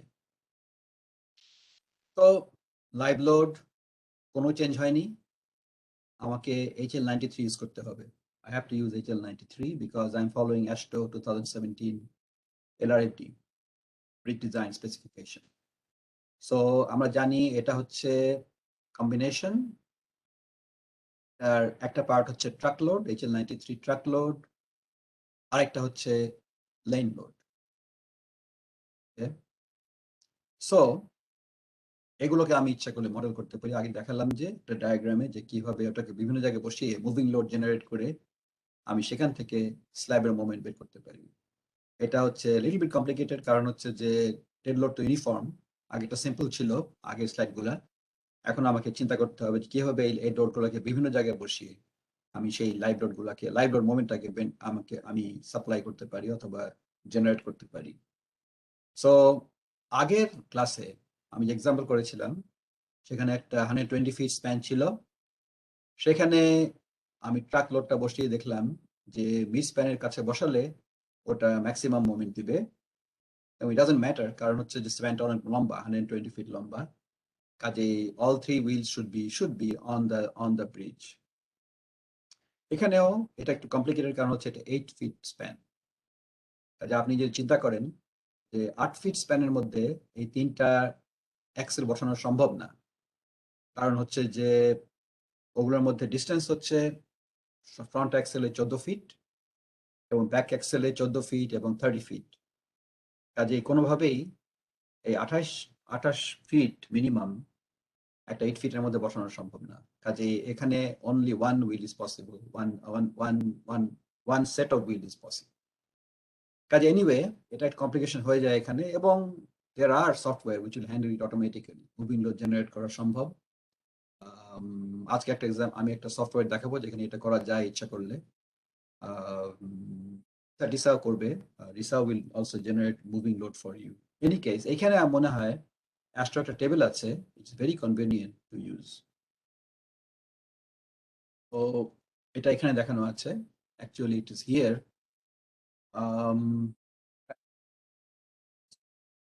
go to appendix page 498, যেখানে আমি অ্যাকচুয়াল অ্যাস্ট্রো দেখাচ্ছি আপনাদেরকে, কোথায় সেটা আছে। এটা very end of chapter 4. So let's go all the way here.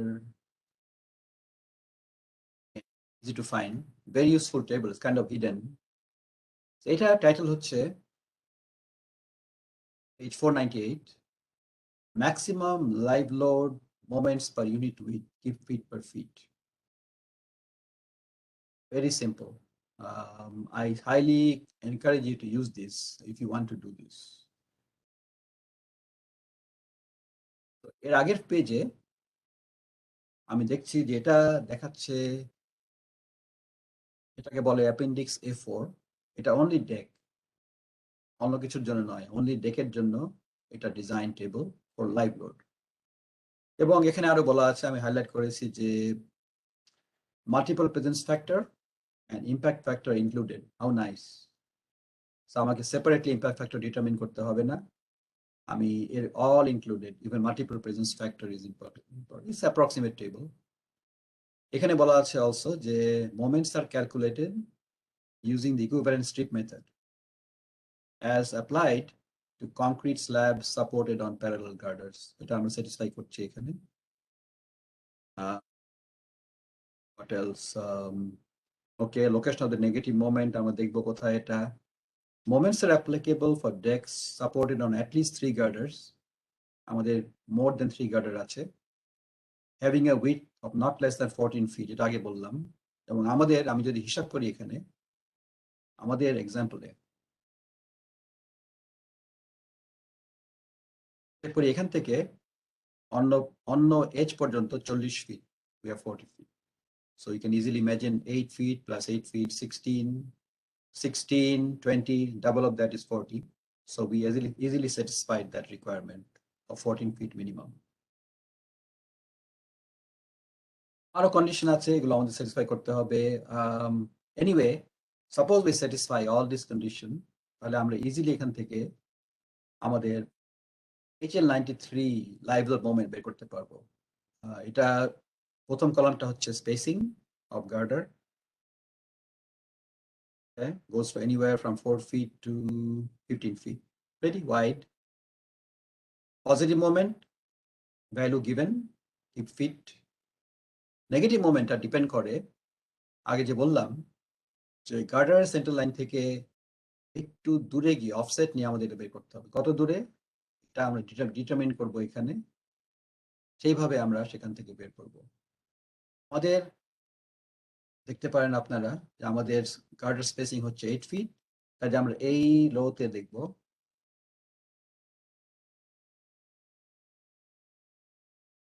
kind of wavy. So এই লেনে আমরা দেখব এই রোতে। Wow, looks like a Benimoe diagram, sorry about that. Please, not very good, but anyway, এই রোতে আমরা দেখব এটা আর কি। It's very difficult to do this with a mouse.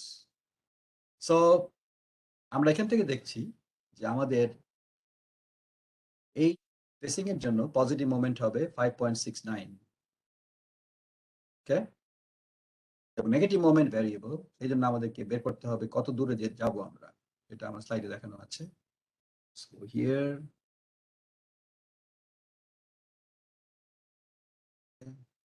Okay, so এখানে স্যার আমি রিপিট করেছি এখানে table A41 highly advantageous table HL93 এর জন্য, only for deck, not for girders though.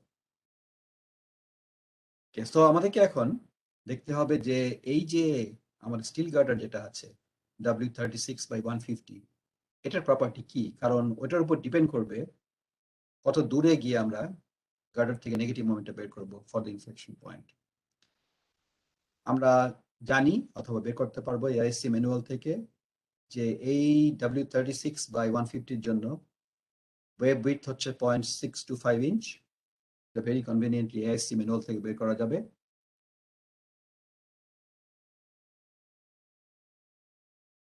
Flange width যেটা, এটা ফ্ল্যাঞ্জ উইডথ হচ্ছে 12 ইঞ্চ, 1/4 নিতে হবে।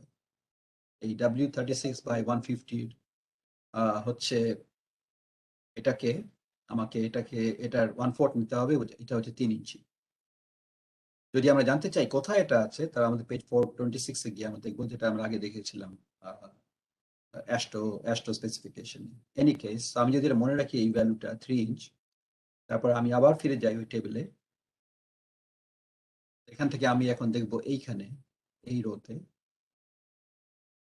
এবং maybe I could keep that highlighter 3 inch দূরে, so I'll go down all the way.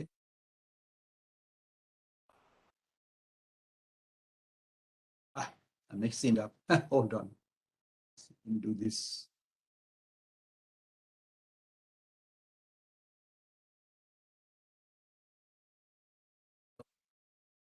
I'll try that.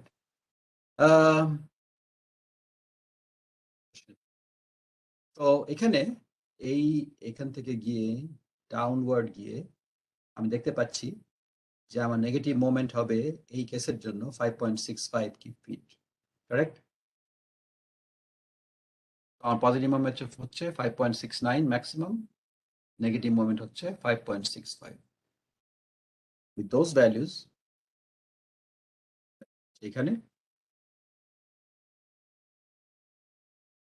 okay, now আমি বের করলাম conveniently from this table positive moment live load 5.69, negative moment live load 5.65। এখন আমি ওগুলোকে dead লোডের সঙ্গে combination করে আমি টোটাল মোমেন্ট বের করব। আমি আবার দেখিয়েছি টেবিলটা এখানে, you can use it at your convenience.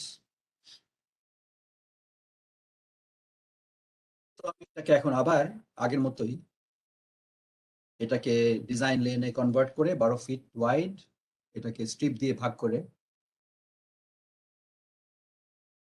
পেলাম আমার লাইভ লোড পজিটিভ মোমেন্ট হচ্ছে 10.4 feet per 12 inch wide strip, এবং নেগেটিভ মোমেন্ট লাইভ লোড হচ্ছে same way. Make sure that I'm using 72 inch for negative moment strip, 11.3 feet per feet. এখন আমার moment calculation শেষ, আমি dead load moment বের করেছি, live load moment বের করেছি, এখন আমি কম্বাইন করব এটাকে according to strength 1 combination. Again, caution, word of caution. এই factor গুলা কিন্তু BNBC factor না. Please don't use BNBC. Be big mistake. BNBC probably বলবে 1.6 for live load, 1.2 for dead load, but এখানে আমি ইউজ করব, যদি আপনারা আমার আগের সেশনে না এসে থাকেন, এখানে আমরা ইউজ করব component loaded জন্য 1.25 according to AASHTO, 1.5 for wearing surface, and 1.75 for live load. I'm ignoring anything else, other kind of loads that could be used, could be, if they're specified, আমি এখানে এগুলোকে include করব. So আমি এখানে plug in করলাম. This is the DC moment, wearing surface moment, এবং from here live load moment, positive moment. Total পেলাম factored moment হচ্ছে 19.55 cubic feet per feet. Similarly, আমি এখানে বটমে এসে এখানে আমি নেগেটিভ মোমেন্ট বের করলাম, সেম ফ্যাক্টরস এক্সেপ্ট এখন আমি ইউজ করব হচ্ছে নেগেটিভ মোমেন্ট গুলো, সেগুলো হচ্ছে 1.28 for the component, 0.32 for the wearing surface এবং 11.3 cube feet for the negative moment. Total হচ্ছে 21.85 কিউব ফিট। সো মনে রাখলাম, maximum positive factored moment 19.55 cubic feet, maximum negative factored moment 21.85 cubic feet.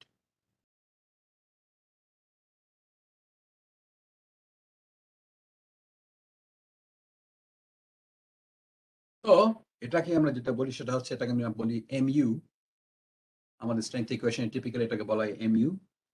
এখন আমরা বের করব Fmn। তো load factor resistance, load factor use করব, Fmn must be at least equal to mu। So এখানে আমি দেখাচ্ছি কিভাবে এফেক্টিভ ডেপথ স্ল্যাবের বের করা যেতে পারে। এখানে আমরা কেয়ারফুলি কভারটা ইউজ করব। তো আমাদের D value, effective depth value top and বটমে সেম হবে না। কেন? কারণ হচ্ছে ব্রিজের জন্য আমাদের top cover is different the bottom cover, right? আমরা মনে আছে হয়তো যে কংক্রিট কভার ডেকের জন্য 2.5 inch for the top, because more abrasion on top, more delamination on top, possible delamination on top. বটমের জন্য হচ্ছে 1 inch in the bottom, এটা আমি অলরেডি দেখিয়েছি আপনাদেরকে এই টেবিলটা। তো এইভাবে আমি বের করেছি এফেক্টিভ ডেপথ ভ্যালু। এখানে আমি চিন্তা করতে হবে যে ডি প্লাসটা কোন জায়গায়। এটা হচ্ছে পজিটিভ মোমেন্টের জন্য। চিন্তা করি আমরা আমাদের ডি প্লাসের জন্য, I wish I could draw something here. Try off camera, let me see if I can do that.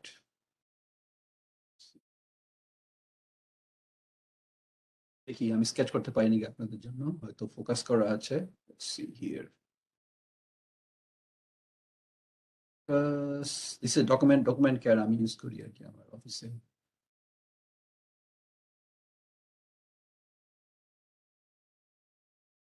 Here it is.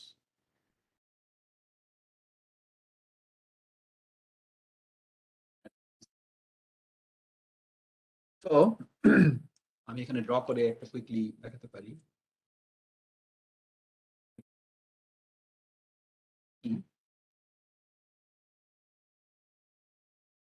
এটা হচ্ছে ডেক,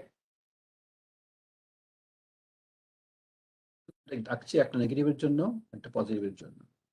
পজিটিভ ডেক,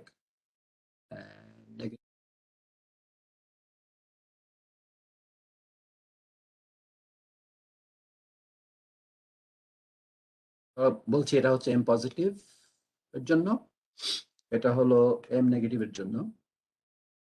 তাহলে যখন পজিটিভ মোমেন্ট হবে তখন তো কম্প্রেশন হবে উপরে, টেনশন নিচে, রাইট? এবং নেগেটিভের জন্য হবে টেনশন উপরে, কম্প্রেশন নিচে। কাজে আমি যদি এখানে রিবার দেই, of course rebar has to follow the same pattern. So পজিটিভের জন্য হবে নিচে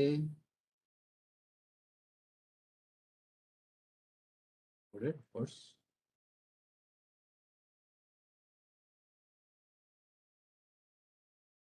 Cover, এখানে cover, এখানে cover, right? পজিটিভের জন্য কভারটা নিচে, দেখেন নিচে যেহেতু এই কভারটা হবে 1 ইঞ্চ, কভারটা হবে 2.5 inch. Hope you understand the difference. কারণ অ্যাস্টো বলছে আমাদেরকে, অ্যাস্টো বলছে যে আমাদেরকে টপ কভারের জন্য 2.5 ইঞ্চ ইউজ করতে হবে এবং বটমের জন্য 1 ইঞ্চ ইউজ করতে হবে। তো আমি যেভাবে কিভাবে বের করবো এটাকে, ভেরি সিম্পল। আমি এখান থেকে ডি ভ্যালুর জন্য এখানে গিয়ে এখান থেকে ডি ভ্যালু হবে এটা এফেক্টিভ ডেপথ, এখানে হবে বটম থেকে হাফওয়ে রাইট টু দ্য রিবার, এটা হচ্ছে D bottom.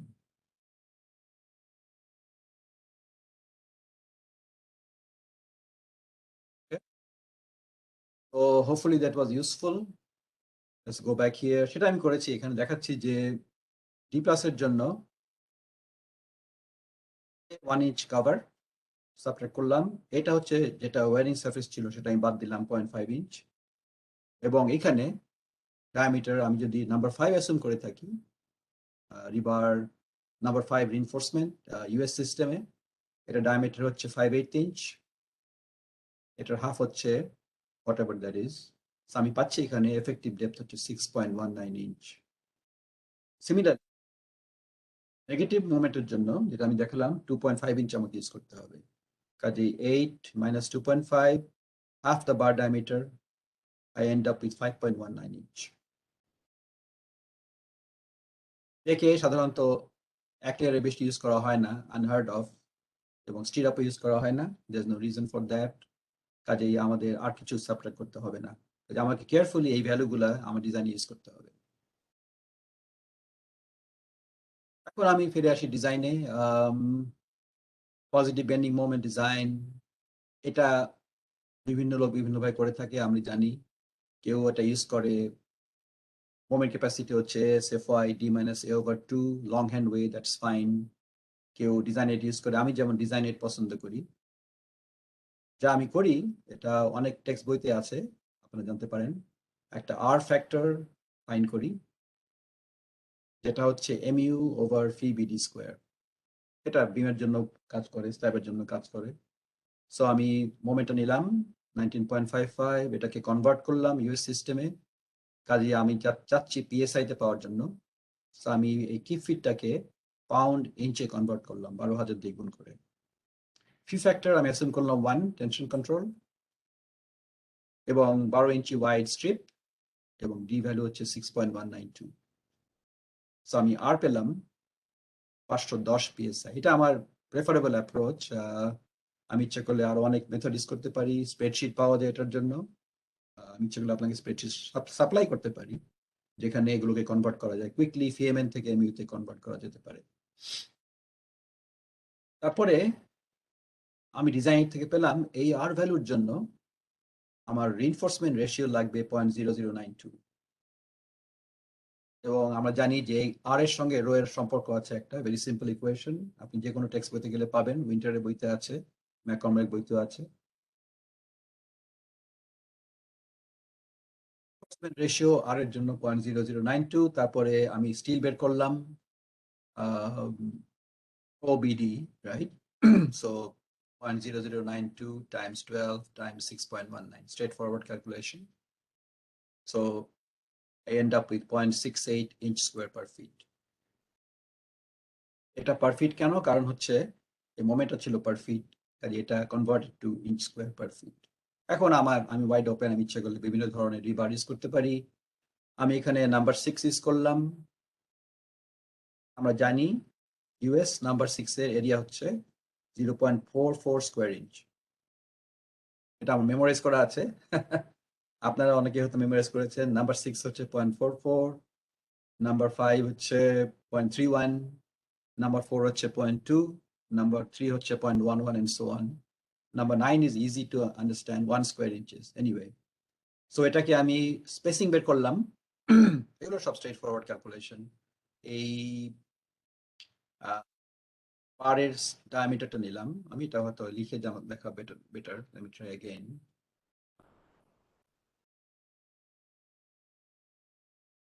Let's go back here and show you that the spacing কিভাবে বের করলাম। So S এটা হচ্ছে diameter of the rebar divided by S times 12 inch, কারণ হচ্ছে আমি 12 ইঞ্চের জন্য ডিজাইন করেছি। সেখানে not diameter, sorry, area of the bar. So if I am using number 6 এর area হচ্ছে 0.44 square inch, divide করলাম আমার required যেটা ছিল, এটা হচ্ছে, let me go back and see, 0.68. So go back there, 0.68 এবং 12 ইঞ্চি width strip. It easily I can find out the spacing, which came out to be 7.76 inch. 7.76 inch. So I'm at round করলাম, not 8 inches, not 8 inches. I'll be using 7 inches on center. Conservative, right? Because 8 inches will not be conservative. So this is why it is 7 inch on center.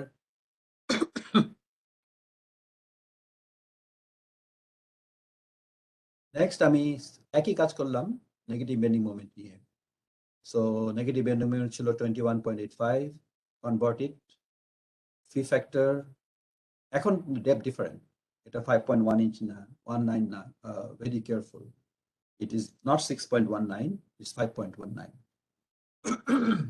করলাম আমি, আর value পেলাম 799, তারপরে ডিজাইনের থেকে rho বের করলাম এবং এস বের করলাম, রো বিডি, এবং রো আসলো নতুন, এস স্টিল আসলো নতুন যেটা, সেটা হচ্ছে 0.93 inch square per feet.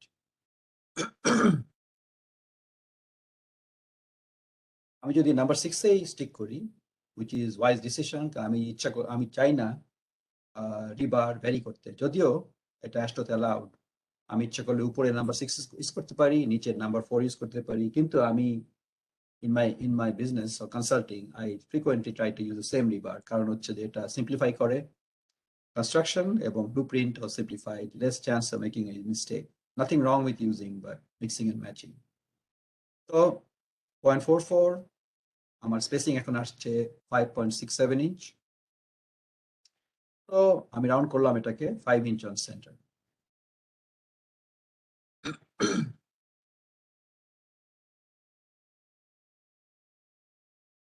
we're not done yet, আমাদেরকে ম্যাক্সিমাম স্পেসিং চেক করতে হবে। এটা হচ্ছে দেওয়া আছে, আমি যা আগে দেখালাম 1.5 inch the slab thickness or 18 inch. So আমি ক্যালকুলেট করি এটা, 1.5 times 8 is about 12, এটা 18, কাজেই আমার স্পেসিং আমি ইউজ করছি 7 and 5. So I'm sure I'm okay, right? Which is less than S max. So that check is done. So ওটাই আমার ফাইনাল ডিজাইন ফর বেন্ডিং। এখন আমি ডিস্ট্রিবিউশন রিইনফোর্সমেন্ট দেব। এখন আমাকে ডিস্ট্রিবিউশন রিইনফোর্সমেন্ট দিতে হবে স্ল্যাবের বটমে এবং টেম্পারেচার শ্রিঙ্কেজ স্টিল দিতে হবে টপে। হয়তো মনে আছে আপনাদের যে আগে দেখেছিলাম রেশিওগুলা কি, এটা হচ্ছে one of the factors, distribution, right? One of the check, 220 over square root of S. এটা 78% আসে, which is supposed to be more than 67%.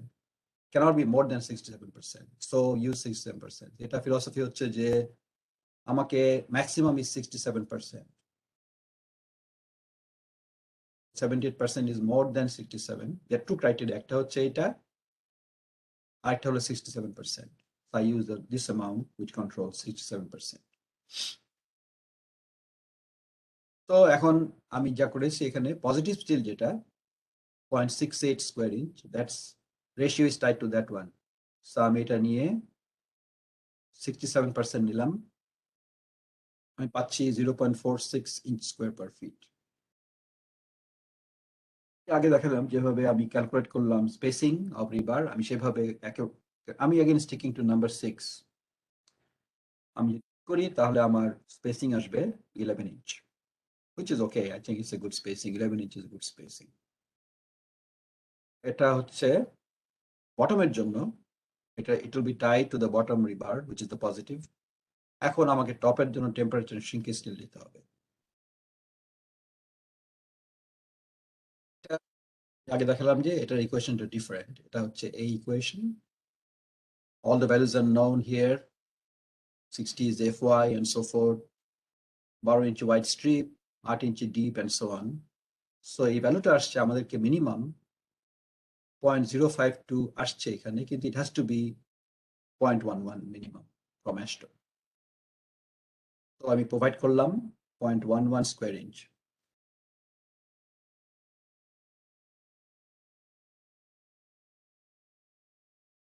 করলাম নাম্বার 3 তে, কারণ এখানে যদি আমি নাম্বার 6 ইউজ করি আর স্পেসিং অনেক বেশি হবে এবং সেটা এটা ভায়োলেট করবে ম্যাক্সিমাম স্পেসিং যেটা 3H or 18 ইঞ্চ। কাজেই এখানে ইট মেক সেন্স, বিকজ আমি যদি এখানে নাম্বার 6 দেই, আমাকে maximum I can provide spacing will be 18 inch. কাজেই that's much more than 12 inch. So that's why আমি নাম্বার 3 তে গেলাম এবং 12 ইঞ্চি সিলেক্ট করলাম, which is less than 3H or 18 inch.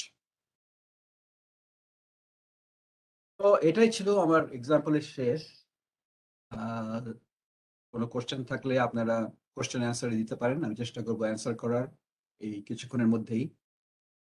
So আমি যেটা করব এখন সেটা হচ্ছে আমি একটু জাম্প করে এখানে ফিরে আসব, আমি এখানে কিছু ভিডিও দেখাবো এবং you are very interested in the video. So প্রথম যেটা একটা animation, is very interesting animation, hopefully it will play. এটা হচ্ছে সেগমেন্টেড ব্রিজের construction. Let's look at it.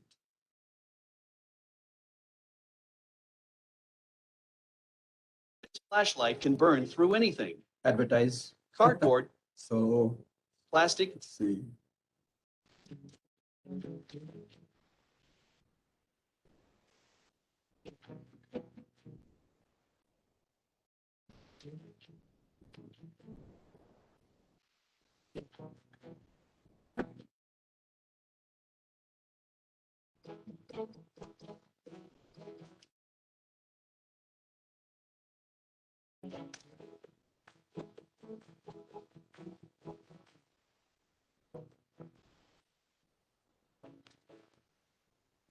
Day দেখতে পাচ্ছি এখানে, day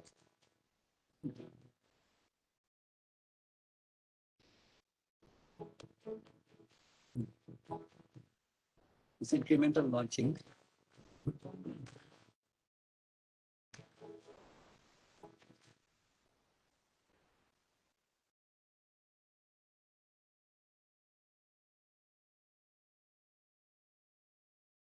Turning, stretching,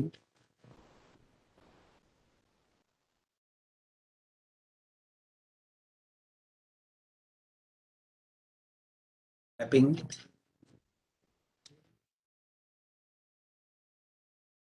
routing,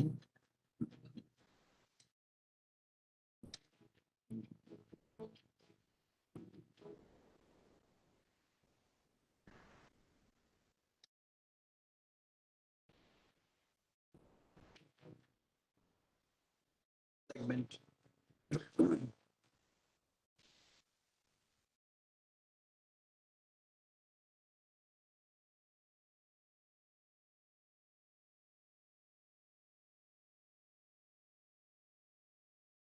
next spear,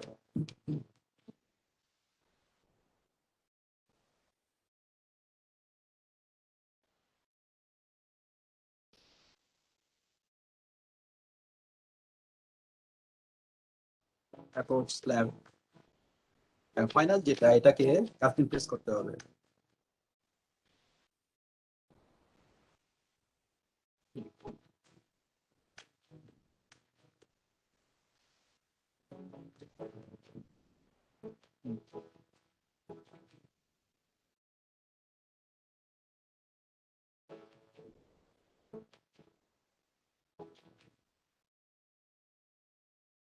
Nice animation.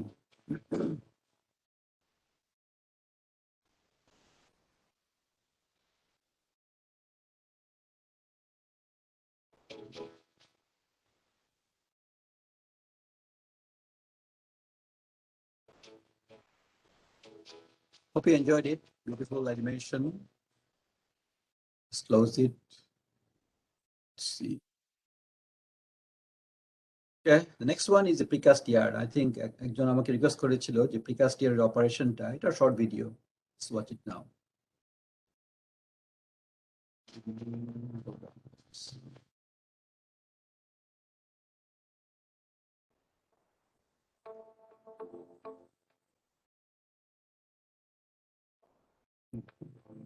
Some advertisement. Sorry about that.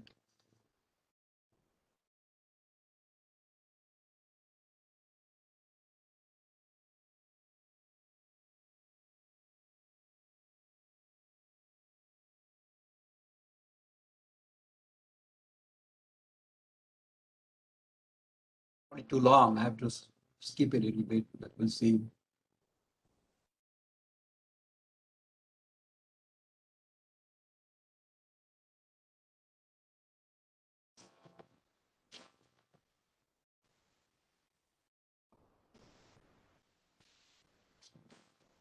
Steel molds. So reusable.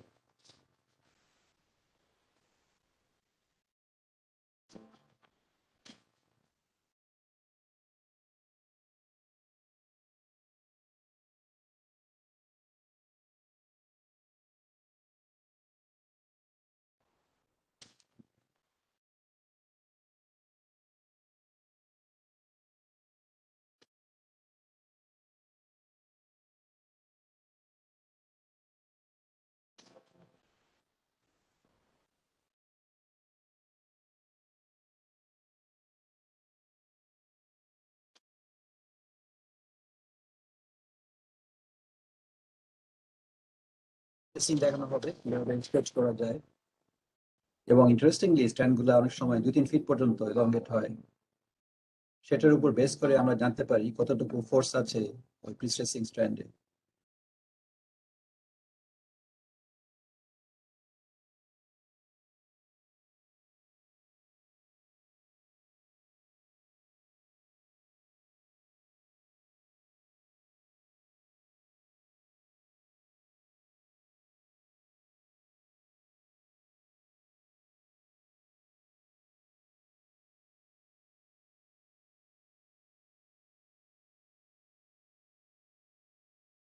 Bucket যেখানে ওটাকে anchor করা হবে।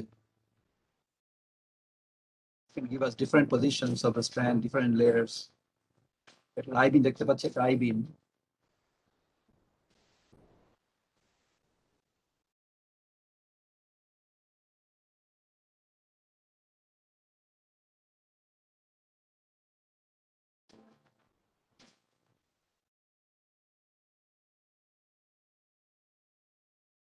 A little bit.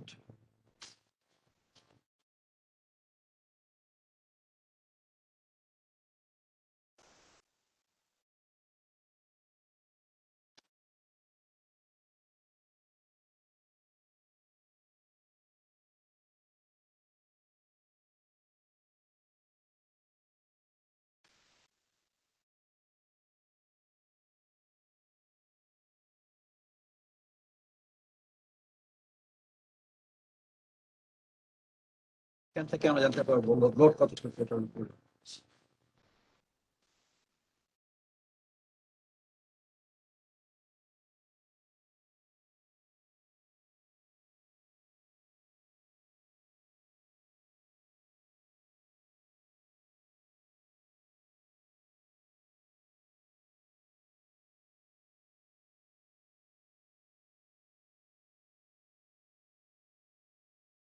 কাস্টিং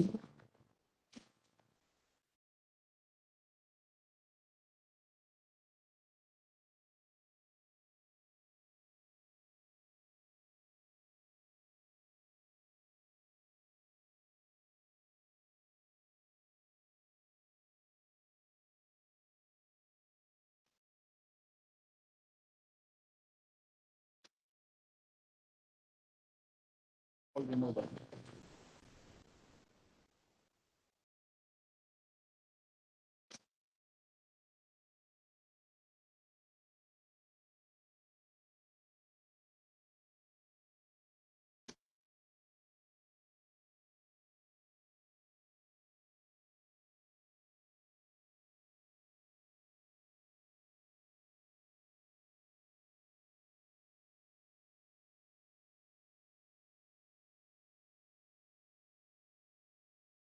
আরেকটা বানাচ্ছে।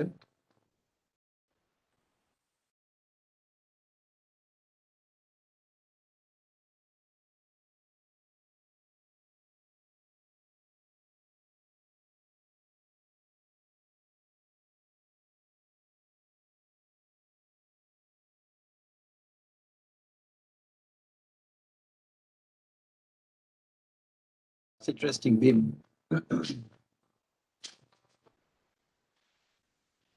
Anyway, I think we got the idea from here. Let's go to the next one. So অনেক video পাবেন আপনারা যদি ইউটিউবে যান, অন্য জায়গায় যান আছে। আমি এখন দেখাবো কিছু সফটওয়্যার যেটা ফ্রিলি অ্যাভেলেবল। আমি ডেমনস্ট্রেট করার সময় পাবো না ডেমনস্ট্রেশন করার, কিন্তু এখানে কিছু আমাদের টেক্সাস ডিপার্টমেন্ট অফ ট্রান্সপোর্টেশনে very resourceful highway department. So আমি ওদের সঙ্গে অনেক কাজ করছি, ব্রিজ এভ্যালুয়েশনে, bridge retrofitting, load testing and other things like that, এবং নন ডিস্ট্রাকটিভ evaluation. সো এখানে যদি আমরা যাই, এটা হচ্ছে এই টেক্সাস ডিপার্টমেন্ট অফ ট্রান্সপোর্টেশনের engineering software section. Amazing, everything is free. For example আমি ইচ্ছা করলে এটা ইউজ করতে পারি, ব্রিজ জিওমেট্রি সিস্টেম। এটা যদি আমি যাই, এখানে কিছুই না, সিম্পল ইমেল দিলেই ইউ ক্যান ডাউনলোড ইট। এটা একটা যদি যদি দরকার পড়ে এটা ইউজ করা যেতে পারে জিওমেট্রিক ডিজাইনের জন্য। এটা হচ্ছে বিম কলাম অ্যানালিসিস, আমি প্রায় ইউজ করি, এটা আমি দেখাই। প্রিস্টেস গার্ডার সুপারস্ট্রাকচার ডিজাইন অ্যানালিসিস। এখানে আমি ইচ্ছা করলে বিভিন্ন ধরনের গার্ডার অ্যানালাইজ করতে পারি, এবং এখানে আমি যদি যাই, সেখানে একটা ডিসক্লেমার পরে আমি এখানে নাম দিব, আমার নাম আমরা অ্যাকসেপ্ট করলে এখানে আমি ডাউনলোড করতে পারবো। সো ইজিলি, খুবই user friendly information, totally free. Amazing, this is available. আরো আছে ইনফরমেশন আছে, দেওয়া আছে, এবং কি কি ধরনের গার্ডার ইউজ করছে সেখানে বলা আছে। ইউ বিম আছে, স্ল্যাব বিম আছে, ডেক স্ল্যাব আছে, বক্স গার্ডার সবই আছে, এভরিথিং ইজ দেয়ার। এবং মুভিং লোড জেনারেটরও আছে, very nice. Centre to centre development tool kit.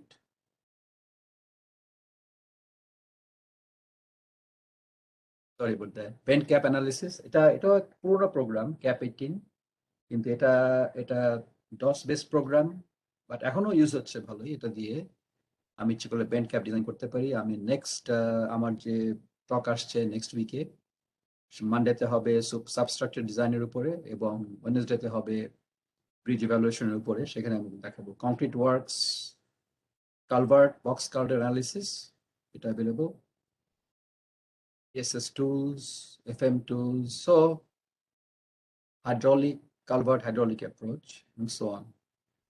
অনেক ধরনের ইন্টারেস্টিং জিনিস পাওয়া যাবে এখানে। কাজেই জাস্ট ওয়ান্ট টু শো, এটাই খালি এক না, বিভিন্ন হাইওয়ে ডিপার্টমেন্টের ইউসেতে এদের own, কিন্তু আমার মনে হয় Texas one of the advance state who allows this to share freely with other users. Okay, so এখন আমি কুইকলি করব, কারণ আমার মনে হয় অনেক কোশ্চেন আছে। এখানে আমি কিছু স্লাইড দিয়েছিলাম যেটা হয়তো সময় পাবো না কভার করার। যদি আমি সেগমেন্টাল ডেক ডিজাইন করি, আমি তো এতক্ষণ দেখলাম একটা স্ল্যাব ডিজাইন, ডেক ডিজাইন, যেটা হচ্ছে আইগার্ডের উপরে। সেগমেন্টাল ডেকে তো আর ওটা ইন্টিগ্রেটেড ডেকের মধ্যে, সেটা কিভাবে করতে হবে। তো একটা জিনিস যেটা আমি পয়েন্ট আউট করতে চাই, সেটা হচ্ছে যে পোস্ট টেনশন বক্স গার্ডারের যে টপ ডেক, যেটা এটা রিকমেন্ড করছে যে এটাকে ট্রান্সভার্সলি পোস্ট টেনশন করার জন্য। সেটা অনেক সময় আমি করি না, কিন্তু সেটা করা খুবই জরুরি। even for short overhangs, এটার জন্য durability বাড়বে and results in low life cycle cost. So it is something to point out. তারপরে নেক্সট যেটা দেখাতে চাচ্ছি সেটা হচ্ছে ট্রান্সভার্স অ্যানালিসিস কিভাবে করবো। এটা হয়তো যারা আপনারা সেগমেন্টাল ব্রিজ ডিজাইন করছেন তারা জানেন, একটা 1 ফুট সেকশন নিতে হবে, নিয়ে এটাকে ট্রান্সভার্স অ্যানালাইজ করতে হবে এবং যে কোনো ভাবে এটাকে অ্যানালাইজ করা যায়। 2D হিসাবে করতে পারি। সো সেটাকে আমাকে এইগুলো কম্পোনেন্টগুলো দেখতে হবে, বিভিন্ন বিভিন্ন কম্পোনেন্টগুলোকে দেখতে হবে। এক্সাম্পল, আই থিঙ্ক এখানে এটা যে বেস্ট লাইভ, আমি কিভাবে লাইভ লকটা প্লেস করব।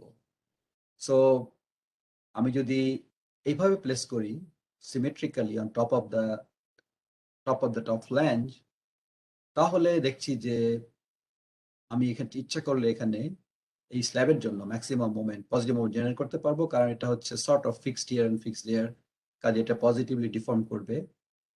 সেটাকে সেই কনফিগারেশন ইউজ করে আমি সেটাকে ডিজাইন করতে পারি। অন দ্য আদার হ্যান্ড, আমি যদি ওভারহ্যাং ডিজাইন করতে চাই এটা এইখানে, তাহলে আমাকে ট্রাকটা প্লেস করতে হবে অন দ্য ওভারহ্যাং। ব্যারিয়ার যেটা আগে দেখালাম, ব্যারিয়ারটা এখানে আছে, সেটার জন্য আমি ম্যাক্সিমাম নেগেটিভ মুভমেন্ট ক্রিয়েট করতে পারি, সেভাবে ডিজাইন করতে হবে।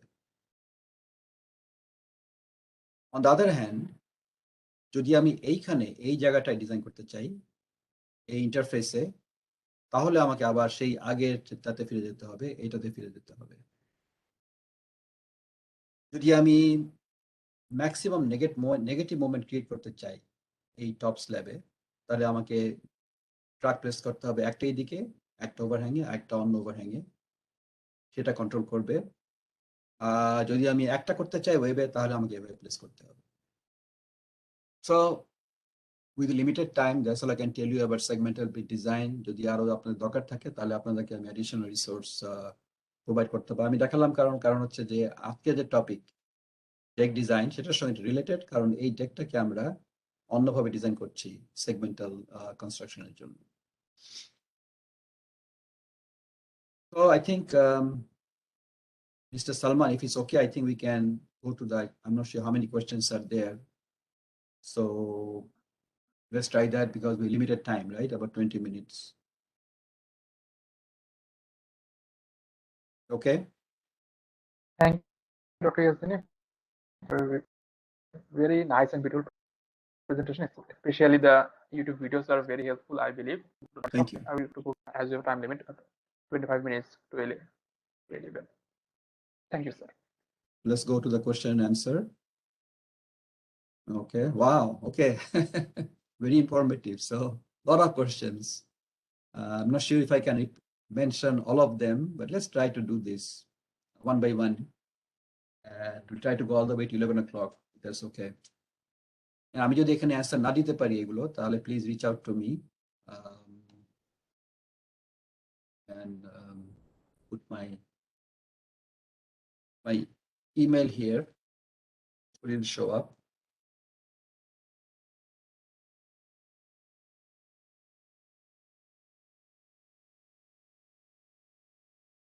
So these questions will be saved to our log, and if we may not able to answer all the questions, Okay. Let's today, start this then.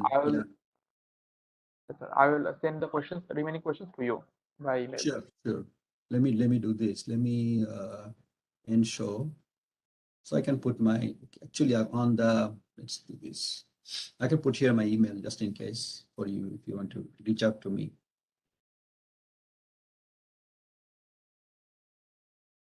Let's try the questions one by one. So how can, Mr. Islam, how can I replace the tendon after 5 to 10 years? Very difficult. Tendon difficult, priestess completed tendon replace করা very difficult. এটা specially যদি দুটোই হয়, post tension বা pre টেনশনের জন্য very difficult, কারণ ওটাকে তো বন্ডিংটা তো আর রিপ্লেস করা যাবে না। কাজেই এটা ভেরি ডিফিকাল্ট, ভেরি এক্সপেন্সিভ। আমার সাজেশন হচ্ছে, as a mention before, do it right the first time. কারণ আনইউজুয়াল, আমি যে বলেছিলাম গত ইতে, যে পোস্ট টেনশনের মধ্যে যদি গ্রাউটের সমস্যা থাকে তাহলে করোশন হতে পারে, করোশন হলে ব্রিজের সার্ভিস লাইফ কমে যাবে এবং ওটা রিপ্লেস করা খুবই difficult, very difficult. It's almost you might as well build the whole bridge all over again. So that's the question there. Mr. Mahmood, hi, unfortunately I missed 4 seismic sessions. I have attended 4 out of 8 seismic sessions. Will watching YouTube recording be counted as attendance? I don't want to miss the SE engineering exam just for 1 session. So Mr. Mahmood, আমি এটা কোশ্চেনের ঠিক answer দিতে পারছি না, কারণ এটা আমার হাতে নয়, যারা অর্গানাইজার তাদের হাতে। আমি ঠিক রং কিছু বলতে চাচ্ছি না আপনাকে আর কি।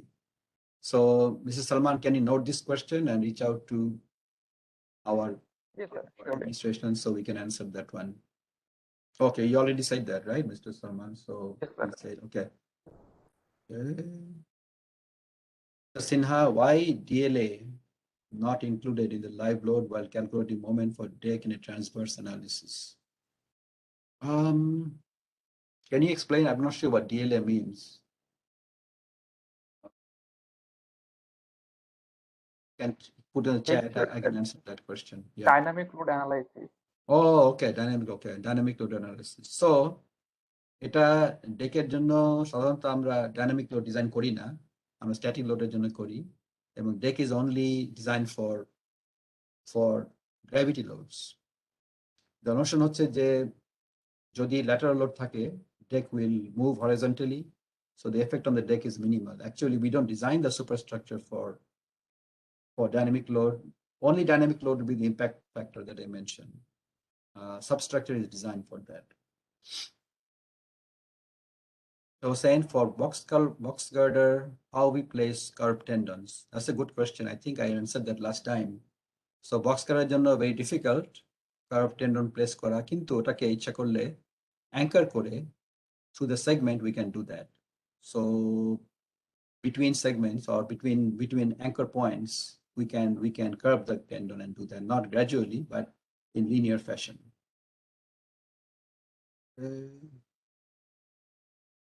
Earthquake load calculation example. So Mr. Islam, আমাদের একটা earthquake session আসছে, be designed for seismic.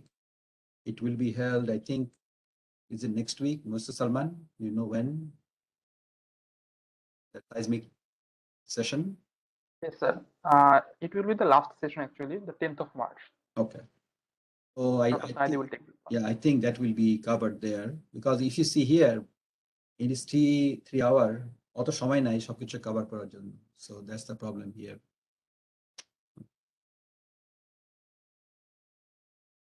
What is the relation of Fy and F prime C? There is no relation.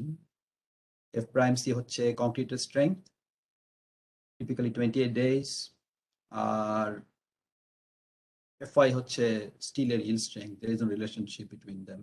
So they are independent parameters. Critical range or limit of corrosion rate is mentioned in code where we should take extra protection. So, Mr. Talukdar, that's a good question. Should কোনো corrosion rate বলে কিছু নাই, কারণ it's difficult to predict. There's so many variables in corrosion: temperature, humidity, exposure to aggressive environment. So it's really up to the judgment of the designer যে আমরা extra protection দিব নাকি। কাজে আমরা যদি দেখি যে কংক্রিট কাভারেজ টেবিল দেখালাম, সেখানে আছে যে অ্যাগ্রেসিভ এনভায়রনমেন্টে কি করতে হবে, সেগুলো ফলো করা উচিত। তারপরে আমাদেরকে জাজমেন্ট ইউজ করতে হবে যে আমরা অন্য ফ্যাক্টরের জন্য, যেমন ধরুন একটা ব্রিজ আছে, concrete bridge near a chemical factory, যেখানে নাকি lot of gases are going out, সেটা একটা ক্রিটিক্যাল অ্যাগ্রেসিভ এনভায়রনমেন্ট, সেটা আসলে বলা নাই। সেভাবে আমাদেরকে লোকালি আমাদেরকে চিন্তা করতে হবে যে কি সিচুয়েশনে আমাদেরকে কি প্রোটেকশন ইউজ করতে হবে, এবং তাই নয় আমরা অলওয়েজ ইচ্ছা করলে মিনিমাম থেকে বেশি দিতে পারি cover. How concrete cast in winter season like freezing and time period? আশা করি বাংলাদেশের জন্য নয়, কিন্তু এটা স্পেশাল, এটা স্পেশাল কোয়েশ্চেন, যেটা সেটা এই মুহূর্তে এত মানে এক্সটেন্সিভলি বলা সম্ভব নয়। সিআই এর গাইডলাইন আছে কোল্ড ওয়েদার কংক্রিটিং, যেটা আপনি ইচ্ছা করলে এসিআই ওয়েবসাইটে গেলে, বুক স্টোরে গেলে দেখতে পারবেন, অথবা অনলাইনে থাকতে পারে। সেটাকে দেখলে আপনি জানতেন কিভাবে কোল্ড ওয়েদার কংক্রিট, তাই না খালি আরেকটা পাবলিকেশন আছে হট ওয়েদার কংক্রিটিং, এক্সট্রিম হট ওয়েদারে কিভাবে কংক্রিট কাজ করতে হবে। I shared my email already, Mr. Islam. Mr. Sinha, if we provide curb with barrier, then is it required to design barrier for basic collision? Yeah, it still is. Good question. কারণ হচ্ছে curve তো অনেক ছোট, অত বড় নয়। যদি আমি চিন্তা করি একটা অ্যাস্ট্রো ভেহিকল যেটা অনেক উঁচু এবং বিভিন্ন কারণে ক্র্যাশ করতে পারে,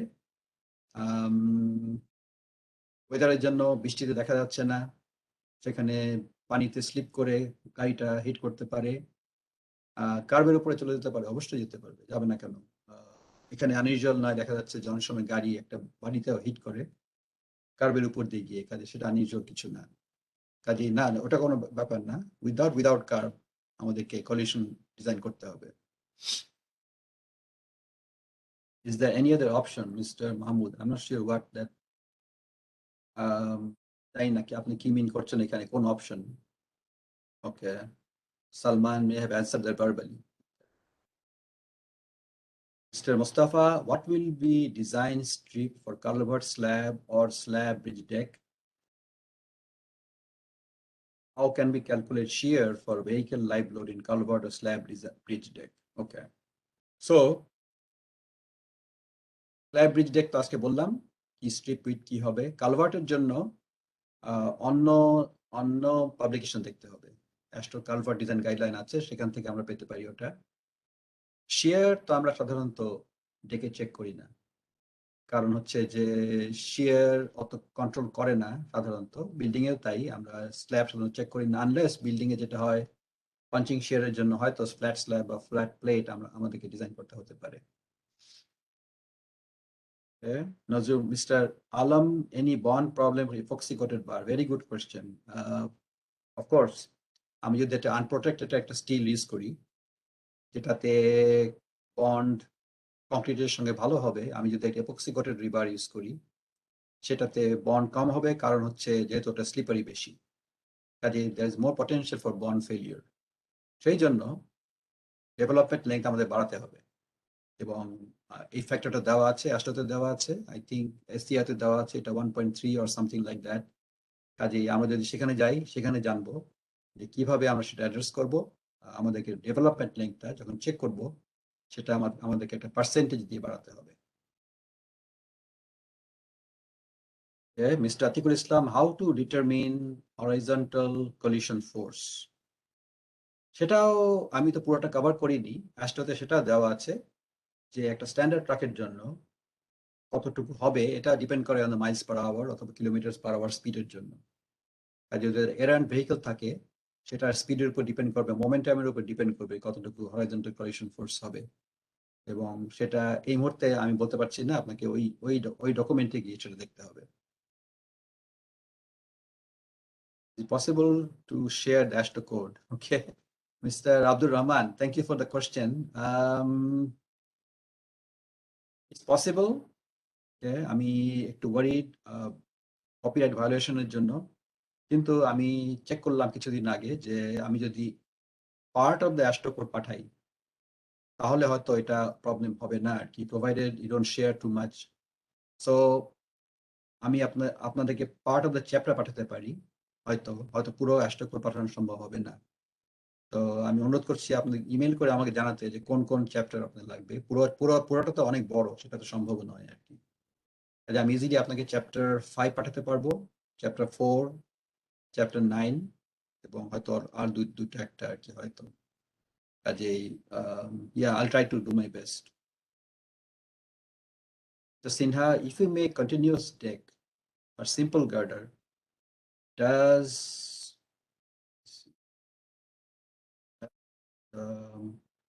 deck joint over pier conveys a negative moment to the simply supported girders?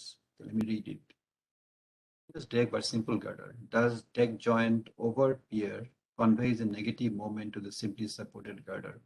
Well, এটা তো আমরা অটোমেটিক্যালি করছি, তাই না? আমরা তো ডিজাইন করছি নেগেটিভ মোমেন্টের জন্য, so that should B automatically conveyed. এবং আগে যা বললাম যে এক্সট্রা রিনফোর্সমেন্ট পে করতে হবে যদি আমি ডেকটাকে কন্টিনিউস করতে চাই ওভার সিম্পল গার্ডার্স। একটা কোশ্চেন হচ্ছে, what is the minimum thickness of day?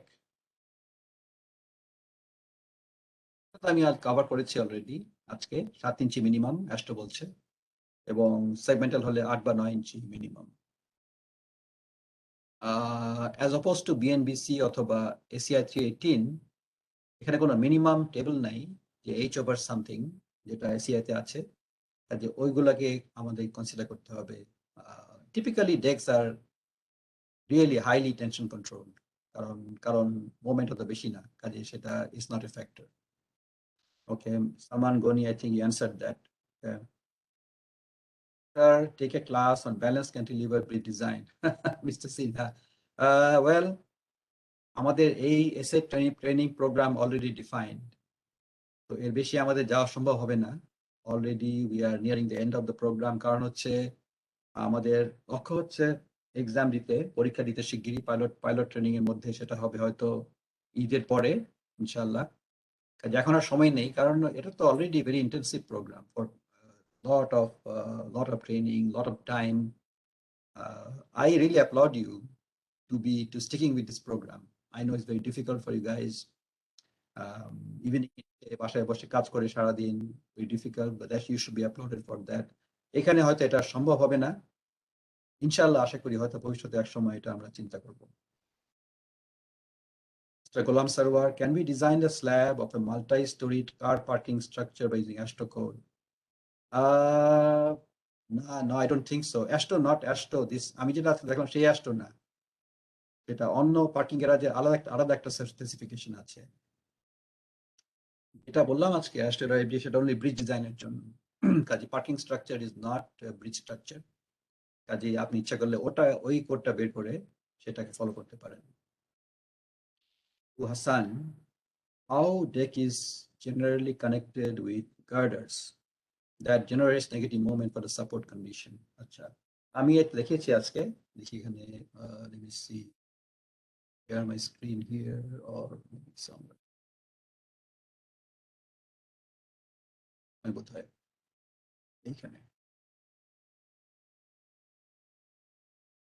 এখানে এটা সর্ট অফ দেখা যাচ্ছে যে এই যে ডাওয়েল বার বেরিয়ে আছে যেটা স্টিরাপ আমাদের গার্ডার স্টিরাপ এটা এখানে দেখা যাচ্ছে see the dowel bars purposefully it's not a mistake এগুলো প্রিকাস্টিংয়ের সময় এগুলোকে অ্যারেঞ্জ করা হয়েছে এভাবে সেখানে আমি যখন কাস্ট ইন প্লেস ডেক পোর করব এটা হোপফুলি সাফিসিয়েন্টলি ডিজাইন যে এটা কম্পোজিট করবে এটাকে it's a good question if I don't have the composite action তাহলে নেগেটিভ মোমেন্ট ডেভেলপ করবে না অবশ্যই যেহেতু সিম্পলি সাপোর্ট এরকম হলে তো কোনো কোয়েশ্চেনই নাই কাজে that will force it to become composite and that will be allowing us to develop the negative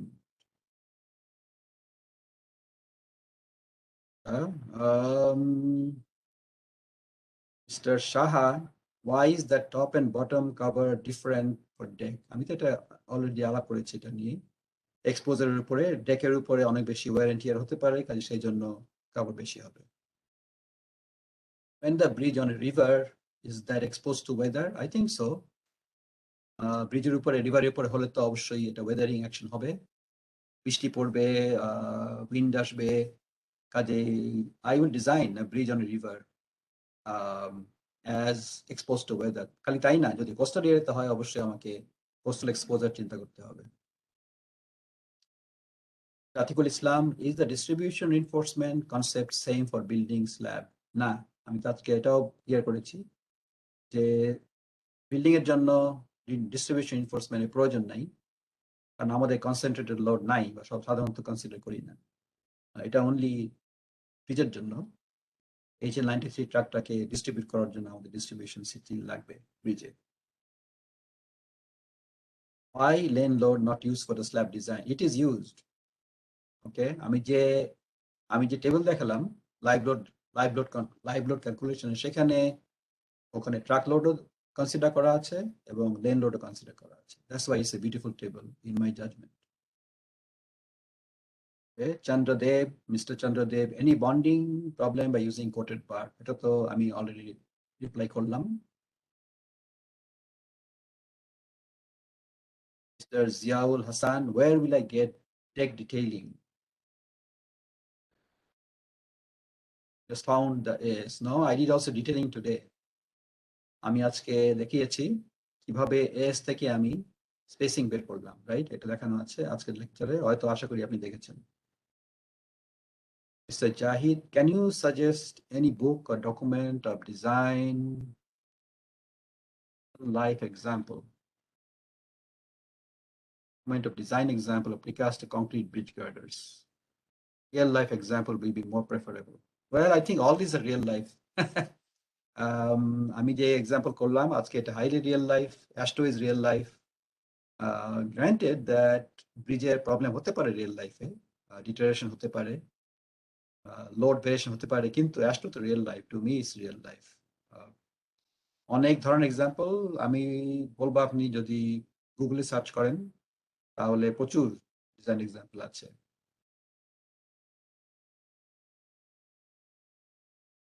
Why are, Mr. Rafiqul Islam, why are assumed support condition for transverse segmental analysis?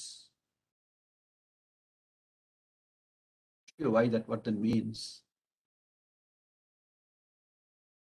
এটার মানে কি, assume support condition? Okay, anyway, Mr. Bin Sharif, how the overlaying concrete slab will act compositely with the precast formwork?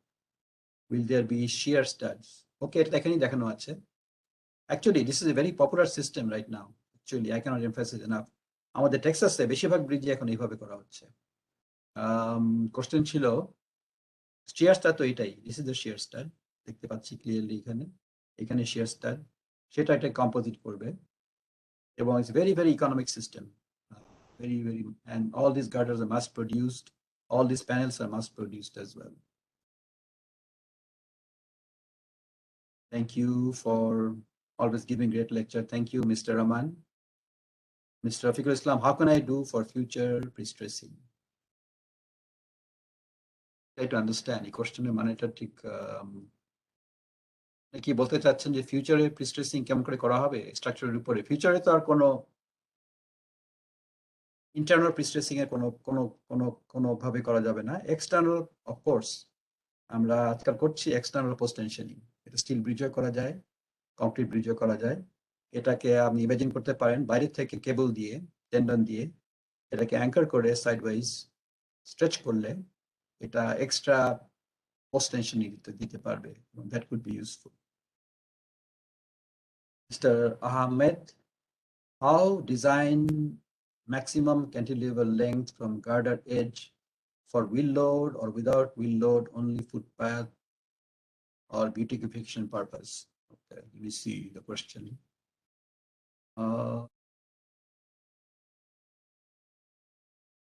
Path or beautification purpose.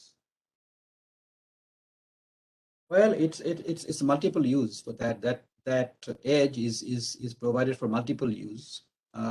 Beautification, yeah, partly aesthetic. Other issue হচ্ছে protection of the girders. আমি যদি একটা age কি বলে ওটাকে, age cantilever না দেই, তাহলে আমি ইমাজিন করতে পারি কিভাবে ওয়েদারিং বেশি হবে গার্ডারের উপরে, স্পেশালি এক্সটেরিয়র গার্ডার। সেটা একটা protection, is sort of a building কার্নিশ।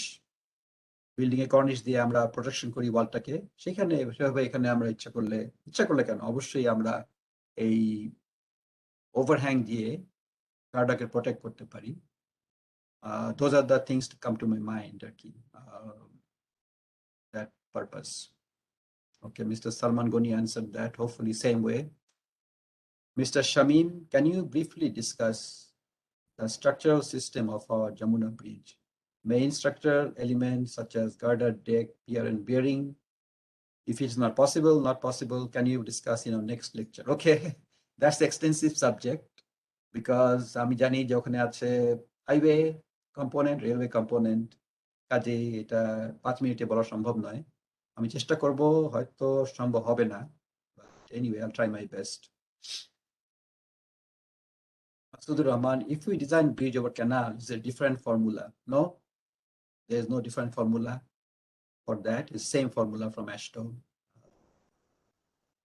Abdur Rahman, is it possible to replace the deck slab? Good question. It's very difficult. Rehabilitation করা যায়। আমি এমন ব্রিজ জানি যেখানে 7-8 বার রিহ্যাব করা হয়েছে, still there are problems in the bridge. So replacing is expensive, it's costly, It will be a lot of disruption of traffic. So আমাদের idea হচ্ছে not to try to replace, but do it right the first time. That's advisable. Mr. Mustafa, is there need fatigue analysis for concrete deck slab? I don't think so, because the fatigue cracking is minimal in deck. It's mainly the shrinkage cracking and creep that's caused the cracking and temperature shrinkage. Let me see if I can finish all of them. A few minutes left.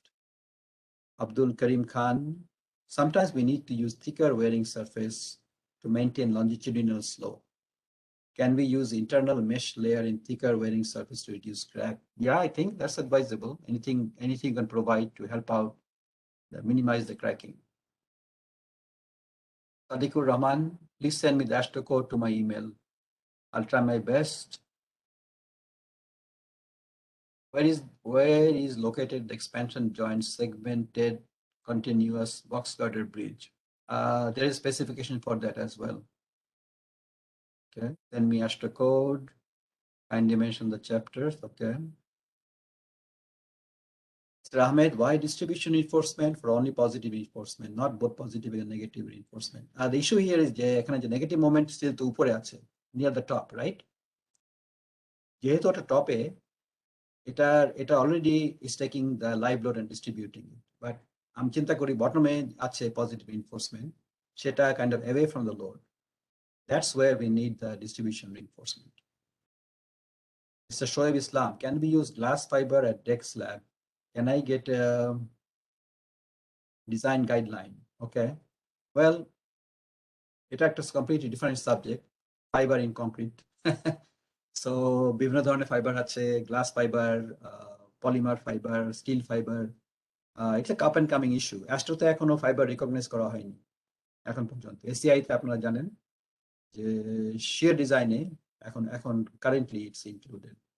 কাজেই এটা যদি আমি AASHTO follow করি, আমি যদি glass fiber use করি, এটাই not recognized by AASHTO.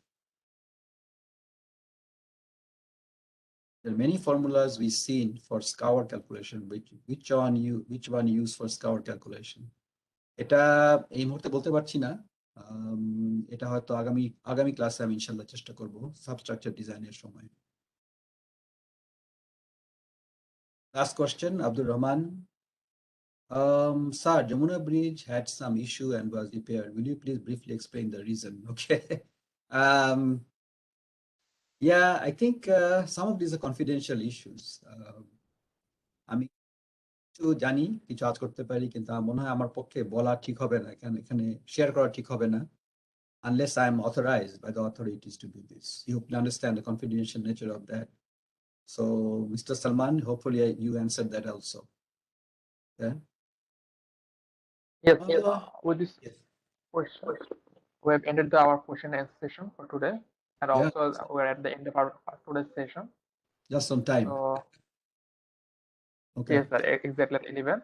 Yes. So, a huge thanks to you for this beautiful session and for answering all the questions promptly. Very. So, may I now ask all our attendees, they will be able to take their quiz within 5-10 minutes, and the recording will be uploaded on time. And there will be the feedback sessions as well. So we will appreciate if you may provide your feedback on our sessions. So Dr. Yazani, if you have anything to say. No, nothing much. Thank you, Salman. You have been a very good host. You have been streamlined. সবাইকে ধন্যবাদ আসার জন্য। Sorry, it's a little bit late. Dhaka 11টা বাজে। Probably time to sleep. So take a rest. Hope you enjoyed it. এবং আবার মনে করিয়ে দিচ্ছি, আগামী সপ্তাহে 2টো সেশন আছে ব্রিজের উপরে, মানডে এন্ড ওয়েডনেসডে। আশা করি আপনারা সবাই অ্যাটেন্ড করতে পারবেন। থ্যাংক ইউ, আসসালামু আলাইকুম and good night. Thank you all. So hopefully we will meet again next week, next Saturday. Till then, have a good time. Thank you.